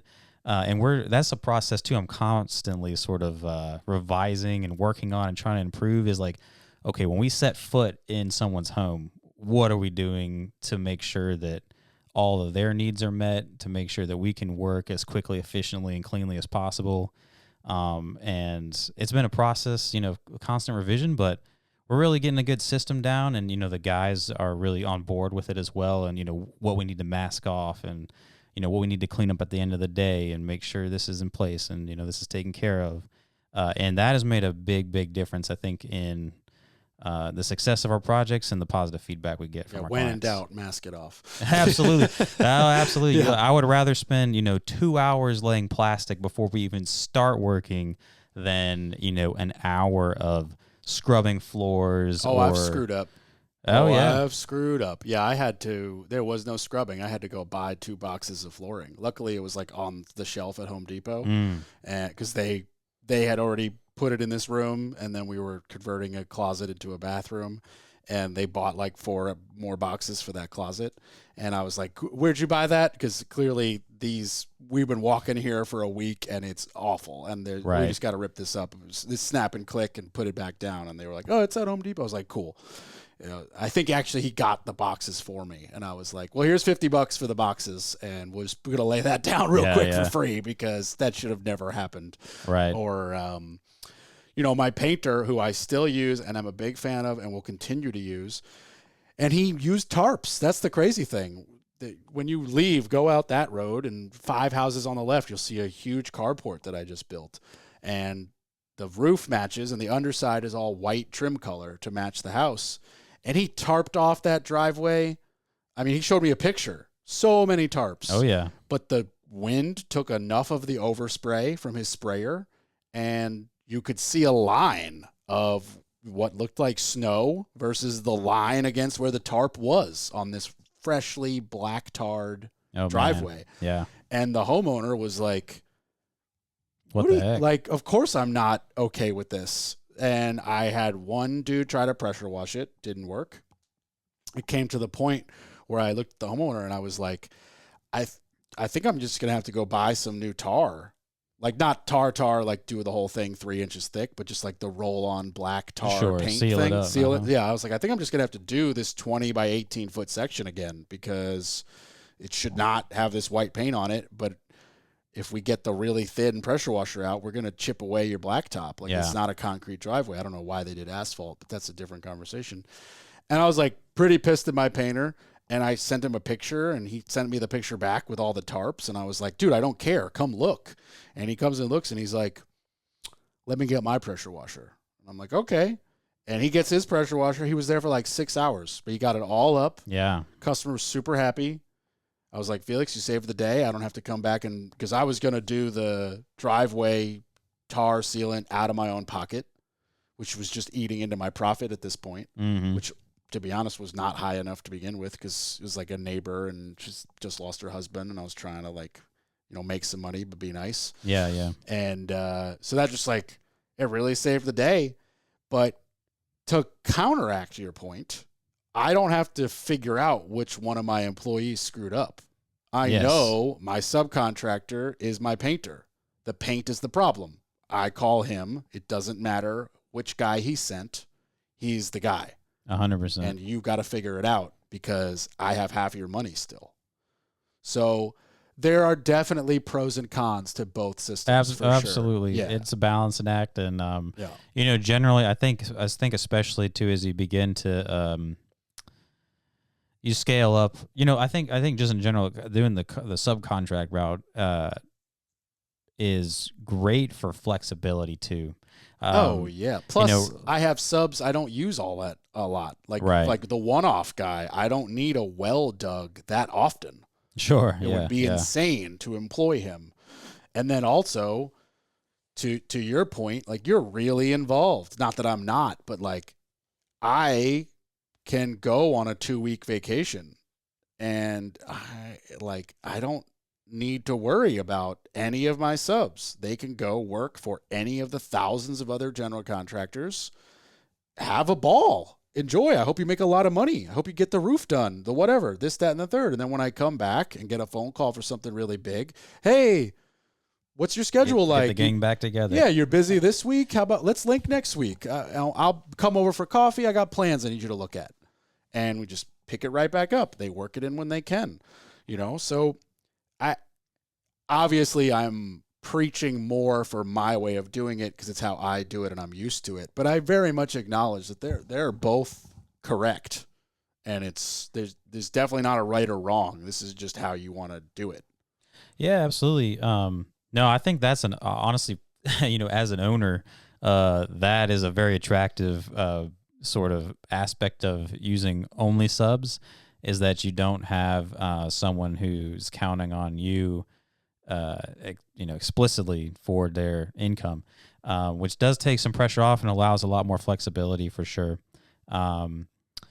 Yeah, and I think the way that I do things is pretty much a product of just how I got into the business, which was, I started off originally as a one-man operation, and then, we kind of went from there. So I've always been very involved, and then, have like a helper, and then you kind of just like build up from there. That's how it happens. Yeah, absolutely. So up to this point, it's all been, kind of that way. And of course, we use subcontractors when we need them, but typically it's for the licensed trades, plumbing, electrical, HVAC. Yeah, it's very hard to hold multiple licenses. Oh, sure. Although I know some guys who do, and man, they make a killing. Yeah, if you're a licensed plumber and a licensed electrician, maybe even throw in the HVAC, and you got your GC's license, holy smokes, you can potentially really make a killing. Of course, that reflects decades probably of work experience in these various fields and the time you took to get the licenses. Continuing ed. Yeah, it's a serious commitment. I'm doing my continuing ed next week for my GC license. Yeah. And it's only 2 days totaling 8 hours. But I was like, oh, crap, it's November. I got to get that done. I got to file before December 8th or whatever the deadline is, or my license goes into like suspension or whatever. And I was like, oh, man, I forgot to do it. I know I got to do this Zoom. And it's just like, it's so annoying. But compound that by, 3 or 4 times. Yeah, and it's all more. GC continuing ed is low. It's only like 2 years old even. They just started implementing it. I think it's a huge joke between you and me because I've never learned anything new from the continuing ed, and all the money goes to the state of North Carolina. So they should just make renewing the license twice the money.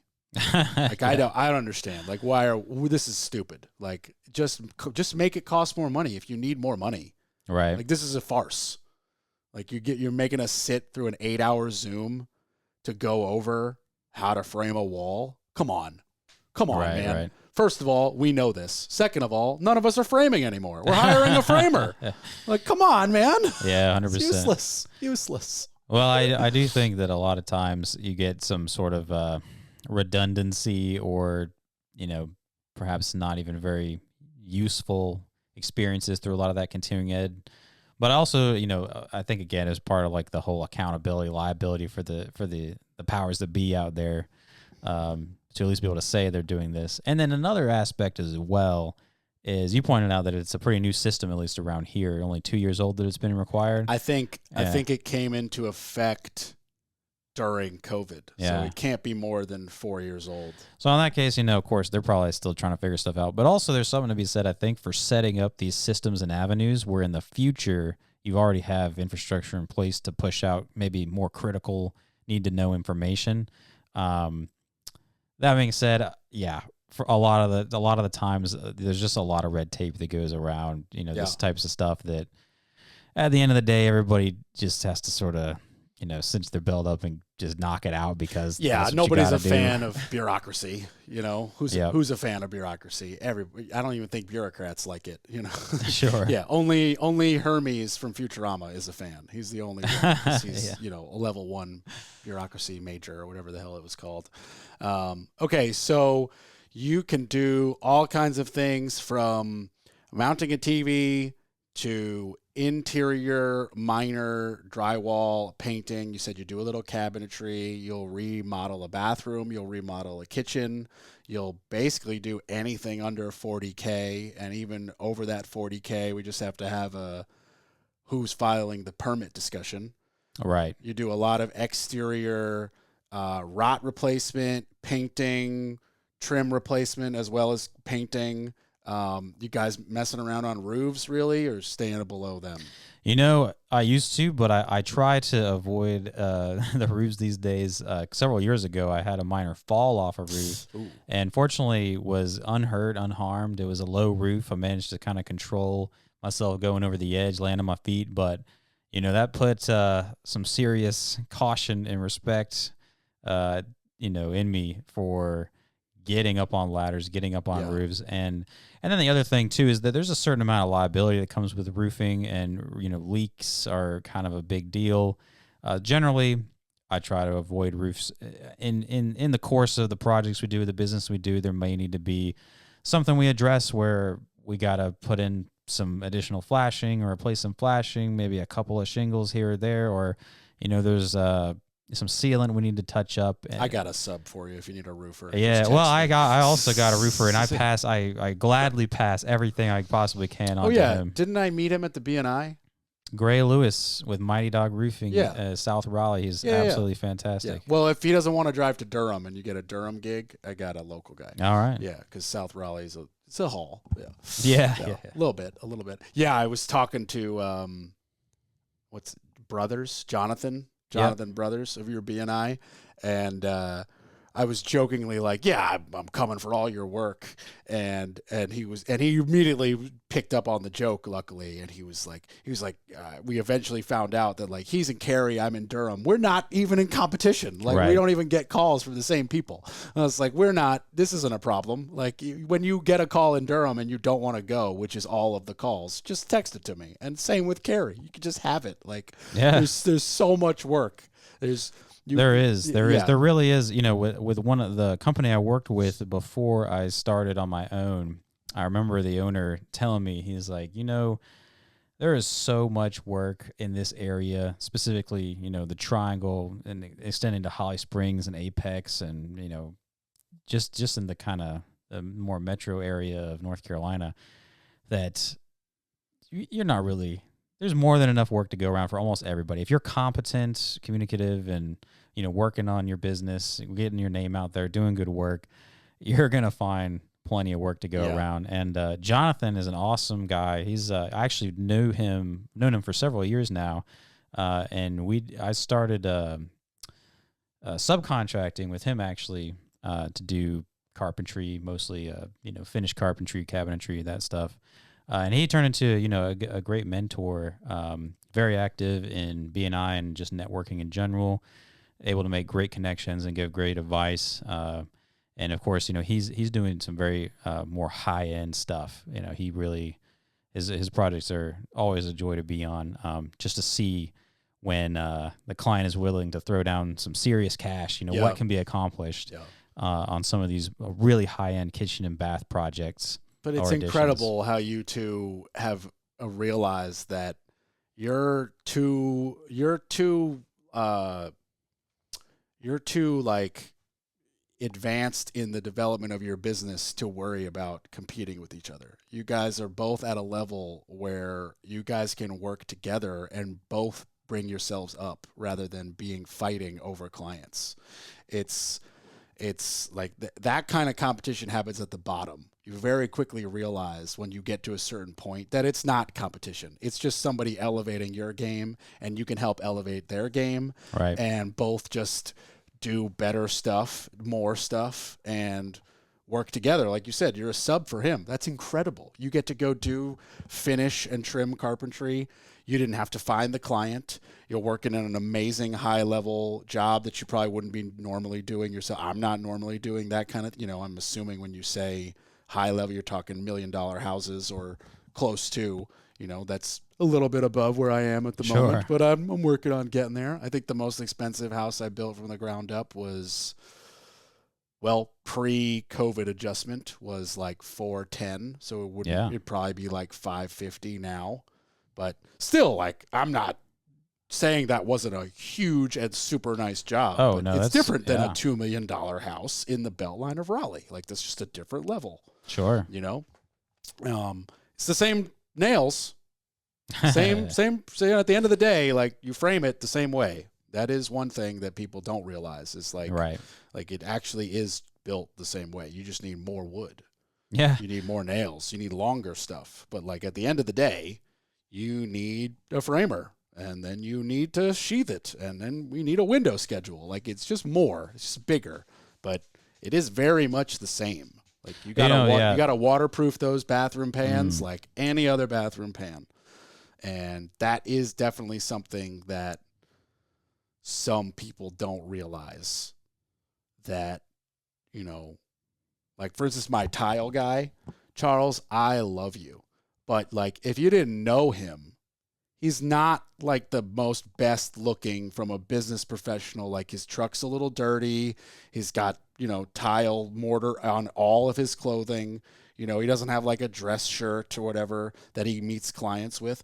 But that dude is a master magician with tile. Oh, yeah. I would trust him on the crappy rentals that I do. Crappy's the wrong word, but I'm just making a point. And I would trust him at $4 million houses inside the Governor's Club in Chapel Hill.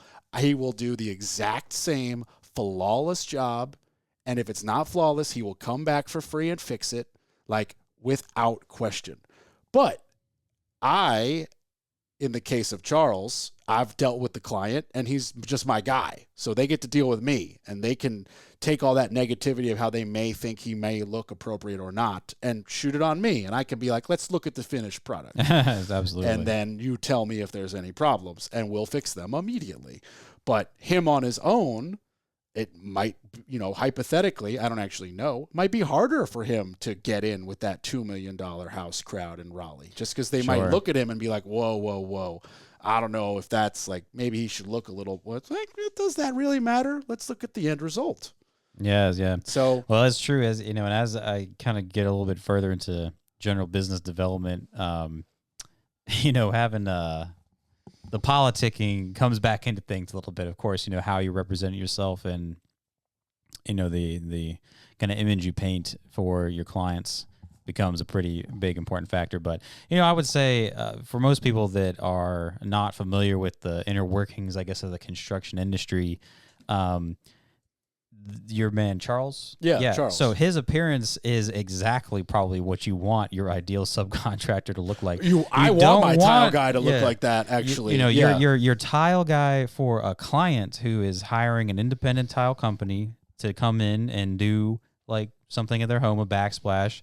That company is going to have the company name and information on the shirt. Everyone's gonna be dressed a certain way probably, and very professional looking in a traditional sense. But that's just but a if you're a guy. builder, right? Yeah. Now if you're a builder, you don't care what your guy wears to work. How good can he do his job? He's probably that tile guy is probably just cranking through jobs. He doesn't have time to worry about if there's a nick on the paint of his truck, and why is he going to waste money on good looking clothes when he's like getting in the trenches every day, getting filthy, getting it done.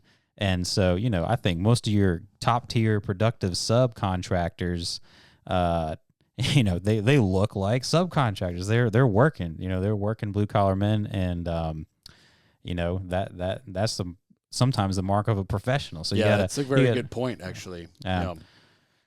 So, okay, so if anybody needed you, what's the easiest way to reach out? Phone number 919-360-3150. Trench and Build LLC. That's us. Trench and Build? No, not Trench and Build, but rather Trenchant. It's a single word. Okay. Trenchant. And Trenchant just means, the way I phrase it is it's vigorous and incisive in expression or style is, I think, the definition you can find online, and that's just kind of how we try to approach our work and and just represent our company. We're there with our style, our way of getting it done with a lot of energy. We're going to come in and take care of you. And your name's not in there. No name. No, interesting. Mm-hmm. I was expecting like Fernandez residential handyman or something. Yeah, something like sure. that. Yeah. I went very much my initials, CRS contract. Yeah.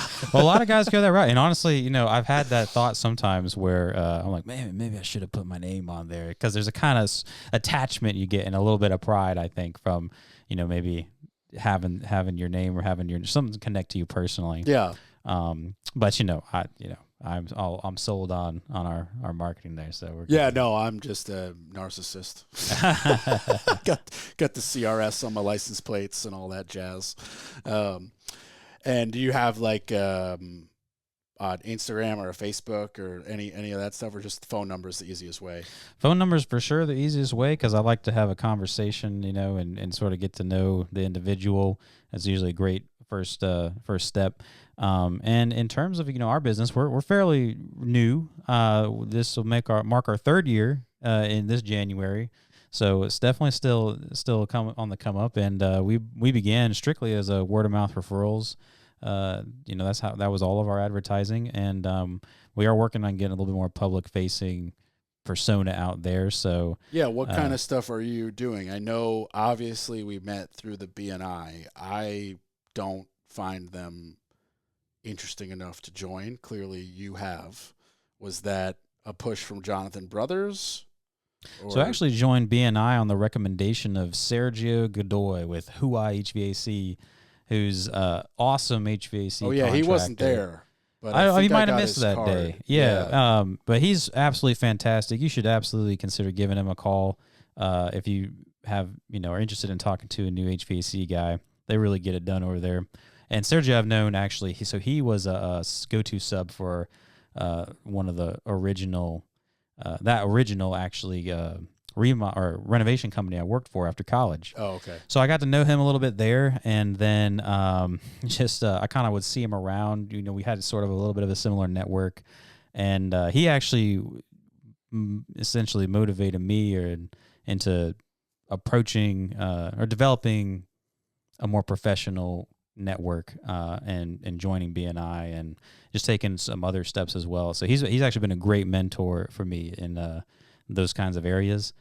So I joined BNI and then he knew Jonathan from BNI, and that was actually how I met Jonathan, was in a similar connection there. BNI has been awesome for me just because, like I said, going straight from college into trades and starting on business, professional development was self-taught, and so it's been awesome for me as a kind of a younger guy with a newer business to see how other people operate their own, get some advice from them, some feedback. Of course, it's been excellent for referrals. That's a big part of BNI. But there's also been, I would say, huge positives for me personally and for my business that weren't strictly financially related. But have improved a lot on how I approach my relationships with other business owners, clients, my own guys, thinking about the future strategically, how we want to progress and build things up to get, develop in the future. Overall, I found it to be extremely useful so far. But I haven't even been there half a year yet. So hey, if you're getting something out of it, that's all that matters. I have guest spotted in 3 or possibly even 4. No, it's actually been 4 now BNIs. Some the actual official guest day, and some just like a friend of mine who's in it is like, just come, I'll introduce you as my buddy and you'll watch. And I was like, I know how this works. You're all going to talk for 1 minute and 10 seconds. Then you're going to ask me what I do for 1 minute. And then we're going to pretend we don't know each other. And I'm just like, I don't understand how you do this every week yours is a little bigger. The one I went to in Raleigh was like 9 people. And I was like, y'all don't know each other by now? You come here every week and give the same spiel about how you're a financial person and you're a mortgage broker, right, and you're an electrician. I was like, how much different could it possibly be every single week? I totally get that perspective. And I think one of the big differentiators for me is that the group I'm a part of, I do believe is maybe a bit of an outlier. I think they're pretty successful. They're fairly large. It is larger. It was the largest one I went to. Yeah. There are quite a few members, and that does, I think, make a big difference. And one of the big goals, I think, of BNI that they stress a lot is to get to know each other on a more personal level. And so that you doesn't sound very businessy. It doesn't. But on the end, or maybe it does. Who you know what you know, right? But no, that's a huge part of it. I think, or at least in that chapter that they stress, is to get to know each other member on a deeper level, personally, how they operate their business. Kind of the ins and outs, so that you really have real confidence in that individual and how they approach their business, and comfortable making a referral, and then of course cultivating the group to participate and perform their professional services at that level. So I'll say right off the bat, I mean, that's been big for me because, from day one getting in there, I would say, we're professional, we do well, and I've done well, but immediately I realized, in some instances, I need to step up my game to, be on the same playing field as the people here, and the effort that they put into their business and how it's been established and some of the processes that they have, and all that kind of thing. So, for me, like I said, someone getting started has been a very valuable resource. Do you do any free networking? Because I'm doing it all the time. Sure, yeah. All over the place. Well, I would say that I'm very new to professional networking in general, but I have started branching out more, attending some other networking events and groups, and just talking to other people. But BNI was kind of what inspired me to get started. But after getting started and seeing sort of the value, both from the learning experience and business growth, kind of approach, just networking in general is huge. Yeah, I have found at the beginning it was daunting, and now I've turned it into like a fun game. Yeah, It's like, okay, you hear about a networking event and you throw it in the calendar, and then it's kind of like a game of like, will something cooler come up that I don't go to the networking event? And then when the time actually comes, you look at the calendar and you're like, okay, in my case, it's like girlfriend's busy. I have absolutely nothing better to do. I would sit on the couch and watch TV, or I could go out to this networking event and try to get 5 business cards. Yeah. And, it's always worth it, I have found. Like every time, even in the beginning when I was like, I don't want to do this, I don't like social settings, blah, blah, blah, it always ended up being worth it. I would walk away with at least a good amount of business cards, or I would give out all of my business cards, or I would immediately get somebody's information and they want to be a podcast guest, or I'd get a legitimate lead like, oh, can you build a garage for my parents? Yes, I can. Have them call me. Here's my number. And then they call me the next day. Like it's always, and then a lot for me, it makes it even better if they happen to be at like somewhere I really want to go. Like I shout out the Rockstar Connect in Durham all the time because it's at Nomu. And Nomu is like an incredible Korean restaurant with an amazing coffee bar and like board games and live music. So it's like this networking event could suck. And I'm still going to have a great night out this Wednesday night at 6 p.m. Yeah, there you go. I'll get some dumplings and listen to some music and get a cortado, and like it'll be worth it, So it's just lately it's kind of become one of those things of like, if you could remove it from your mind as a chore for your business and replace that mindset with like, okay, this is a fun social thing, and oh, by the way, we're going to have business chats. It could just really rearrange it at least for me, in my own head. How I'm like, this is just way more interesting. Yeah, 100%. And I can't do it with the BNIs though. I haven't been able to make that adjustment. Maybe I'll get there. Too structured, yeah. It's not even that. It's the weekly part. Oh, if it was sure. even every other week or once a month, maybe I could see myself having a different discussion. But it's like every week you want me to get there at 8:00 in the morning and tell you I'm Corbett Storick and I need your construction leads. Like I can't do it. Yeah, it's a big time commitment. It is, the repetitive nature I could absolutely see. Getting old quickly. I would say, in my personal experience, a huge part of the meeting that's often overlooked, and I even overlooked for the first little while I was there, is getting there, taking the meeting as a whole, because essentially the center portion of a BNI group is really that giving your spiel, right? Yeah. For 60 seconds. And that can get fairly repetitive. And after a week or two, you probably know what everybody does. But at the beginning of the meeting, there's a block for open networking. It's just socializing over a cup of coffee or whatever it may be. And the same goes for after. There's 20 to 30 minutes of time to just sort of connect on a more casual level. So I really think that, not to harp on BNI too much, but there's that center portion with your spiel and everything. That's for the members in the chapter for sure. And kind of to remind them what you do, But it's also a big part, I think, of informative visitors to the chapter. That's a big part as well. Just having other people come and share their expertise, their business, and also listen to yours. I think that's a huge part of this, kind of maybe overlooked by some people. I got invited to yours by Brandon, who's a trainer. Yeah. It was like there was no professional. I think at that point I had done the free consultation with him, but then realized I didn't really need to like hire him for daily training because I had that part down, and I needed him as the incredible nutrition resource that he is. Oh, absolutely. Very knowledgeable. Shout out to Brandon, Fire Within podcast. Great. I have been binging it on my walks in like 2 weeks. I'm on episode 51 already. Like I've just been rolling through them. I know where his ads come. I could skip them real quick. like I've got it down.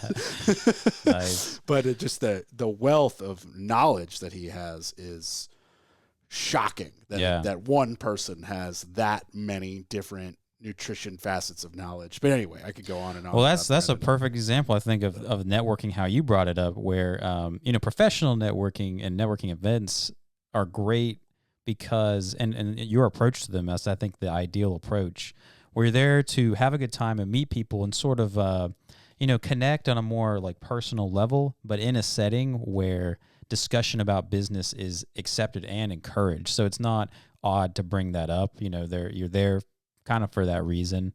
So you can broach the subject of your business and their business much easier than, say, like in just some random kind of event.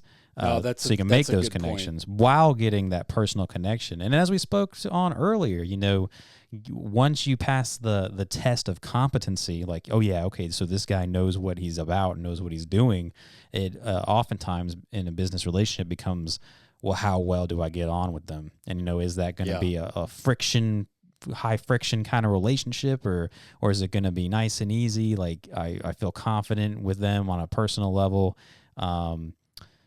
That I think is the big part of networking, is establishing that kind of relationship, figuring out contacts that work for you like that, and those that maybe don't.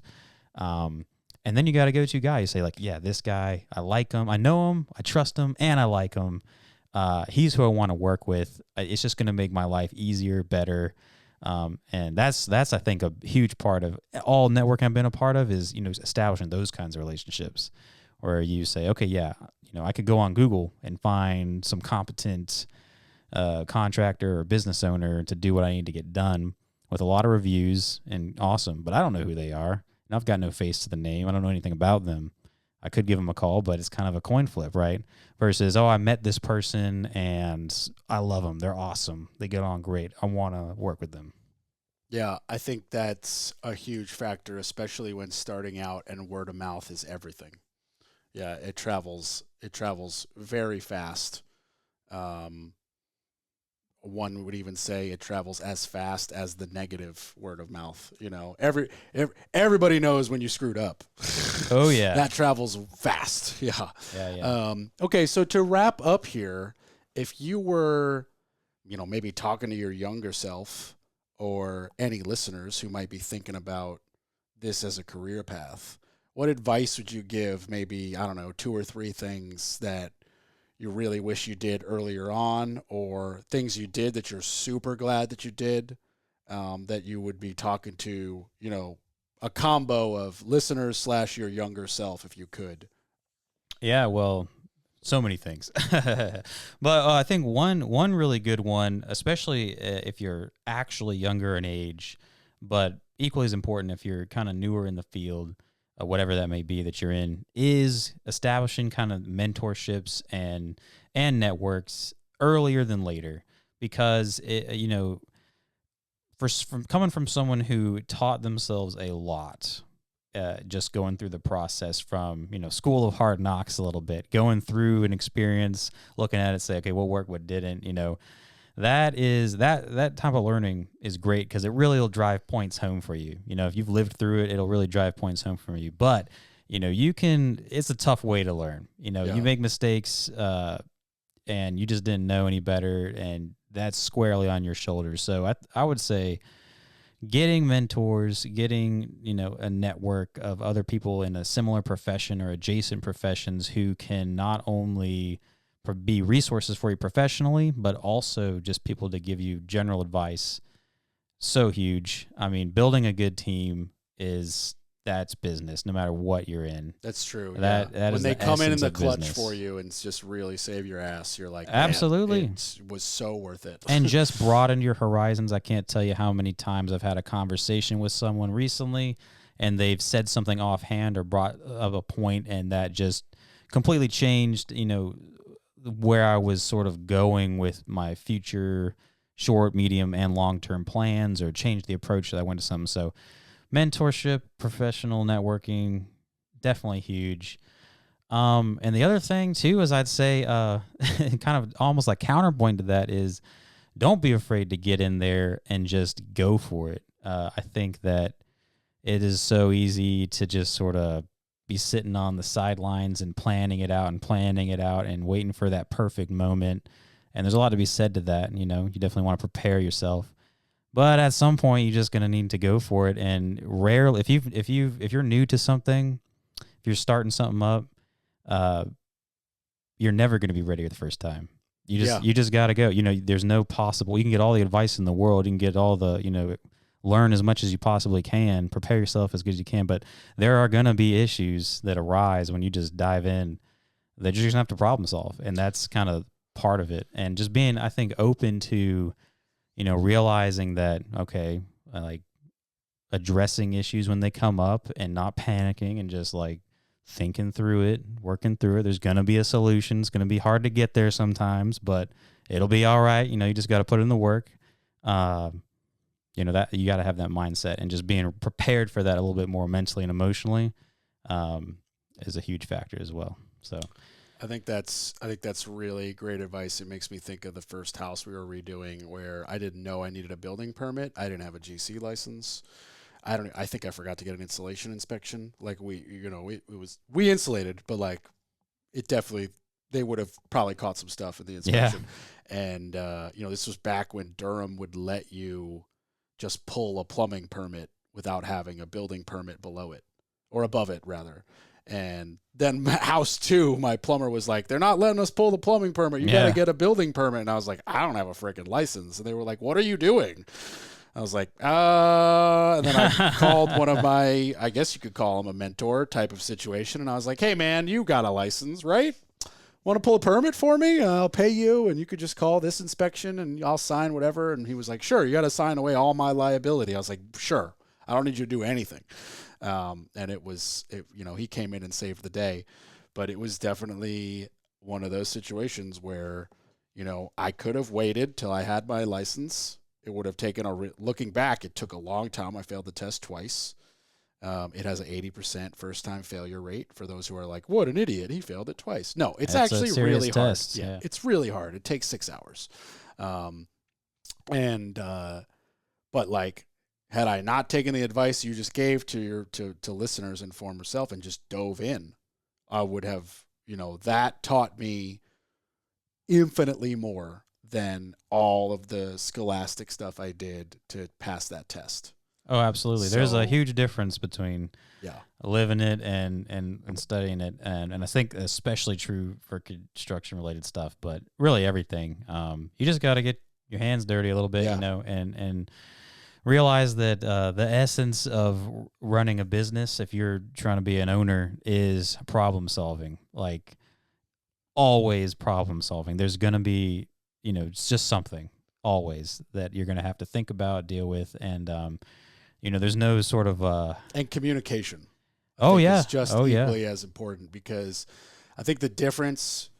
If to boil it down from a simple example, the difference between a mediocre general contractor and a really good general contractor is you get the same problem and how quickly you tell the client. Good point. Like if you just immediately get a problem and immediately call your client, you're like, look, I just found out the doors are delayed 2 weeks. We can't do anything. The sheetrock is done. We just have to wait. Sorry. Or wait till the day the client expected the doors to be installed and they get to the house and see no installers and no doors and they call you, and then you have to be like, oh yeah, last week I found out they were going to be 2 weeks late, and instead of calling you, I went to Bermuda or I took a deposit for another job. Like, the same. You're at the same end game there, but now you got a pissed off client who feels like they're not a priority, Absolutely. or you have a client who's like, oh, problem came up. I immediately got told about it. It's not his fault that the production people screwed up making the doors, or a semi-tractor trailer truck blew up on the highway on the way here. Can't control that. And he told me about it. And we're prepared now. We're moving on. And we moved the interior door installers 2 weeks. They're ready and waiting. And we're good to go. So like that feels a lot better. But it's the same start and it's the same end. But one feels really bad and one feels really good. And that's 100%. just a simple communication. Yeah, absolutely. I mean, that is critical. Yeah. Communication. Yeah. One of the most important things. Yeah. And that's not even that's not industry standard. That's just world standard. That's life standard. Yeah. Well, absolutely. Communication's important. Yeah. Well, I think that's a great place to wrap up. I know you got places to be and money to make. One more time, your company name and phone number for listeners. Trench and Build LLC. That is 919-360-3150. All your home repair, service, maintenance, and improvement needs, we can help you out. Yeah, hell, I might use you as a sub one of these days. Give me a call. Absolutely. And as always, the Orange Hammer Podcast is on Instagram, Facebook, Spotify, YouTube. I think we're on X. We're all over the place. You can find us, Orange Hammer Podcast, the Orange Hammer Podcast, or CRS Contracting LLC, all of the above. If you want to come on the podcast, have me talk about something specific, or need me for any work, you can call or email. That's 845-489-6057, or Corb, C-O-R-B, at WSDG.com. And there you go. Landon, I really appreciate you coming by, man, and hopefully let's do some work in the future. Yeah, thanks for the opportunity. This was a lot of fun. Appreciate you having me on. Absolutely, man. Appreciate you coming. All right, that's going to do it. Bye, everybody.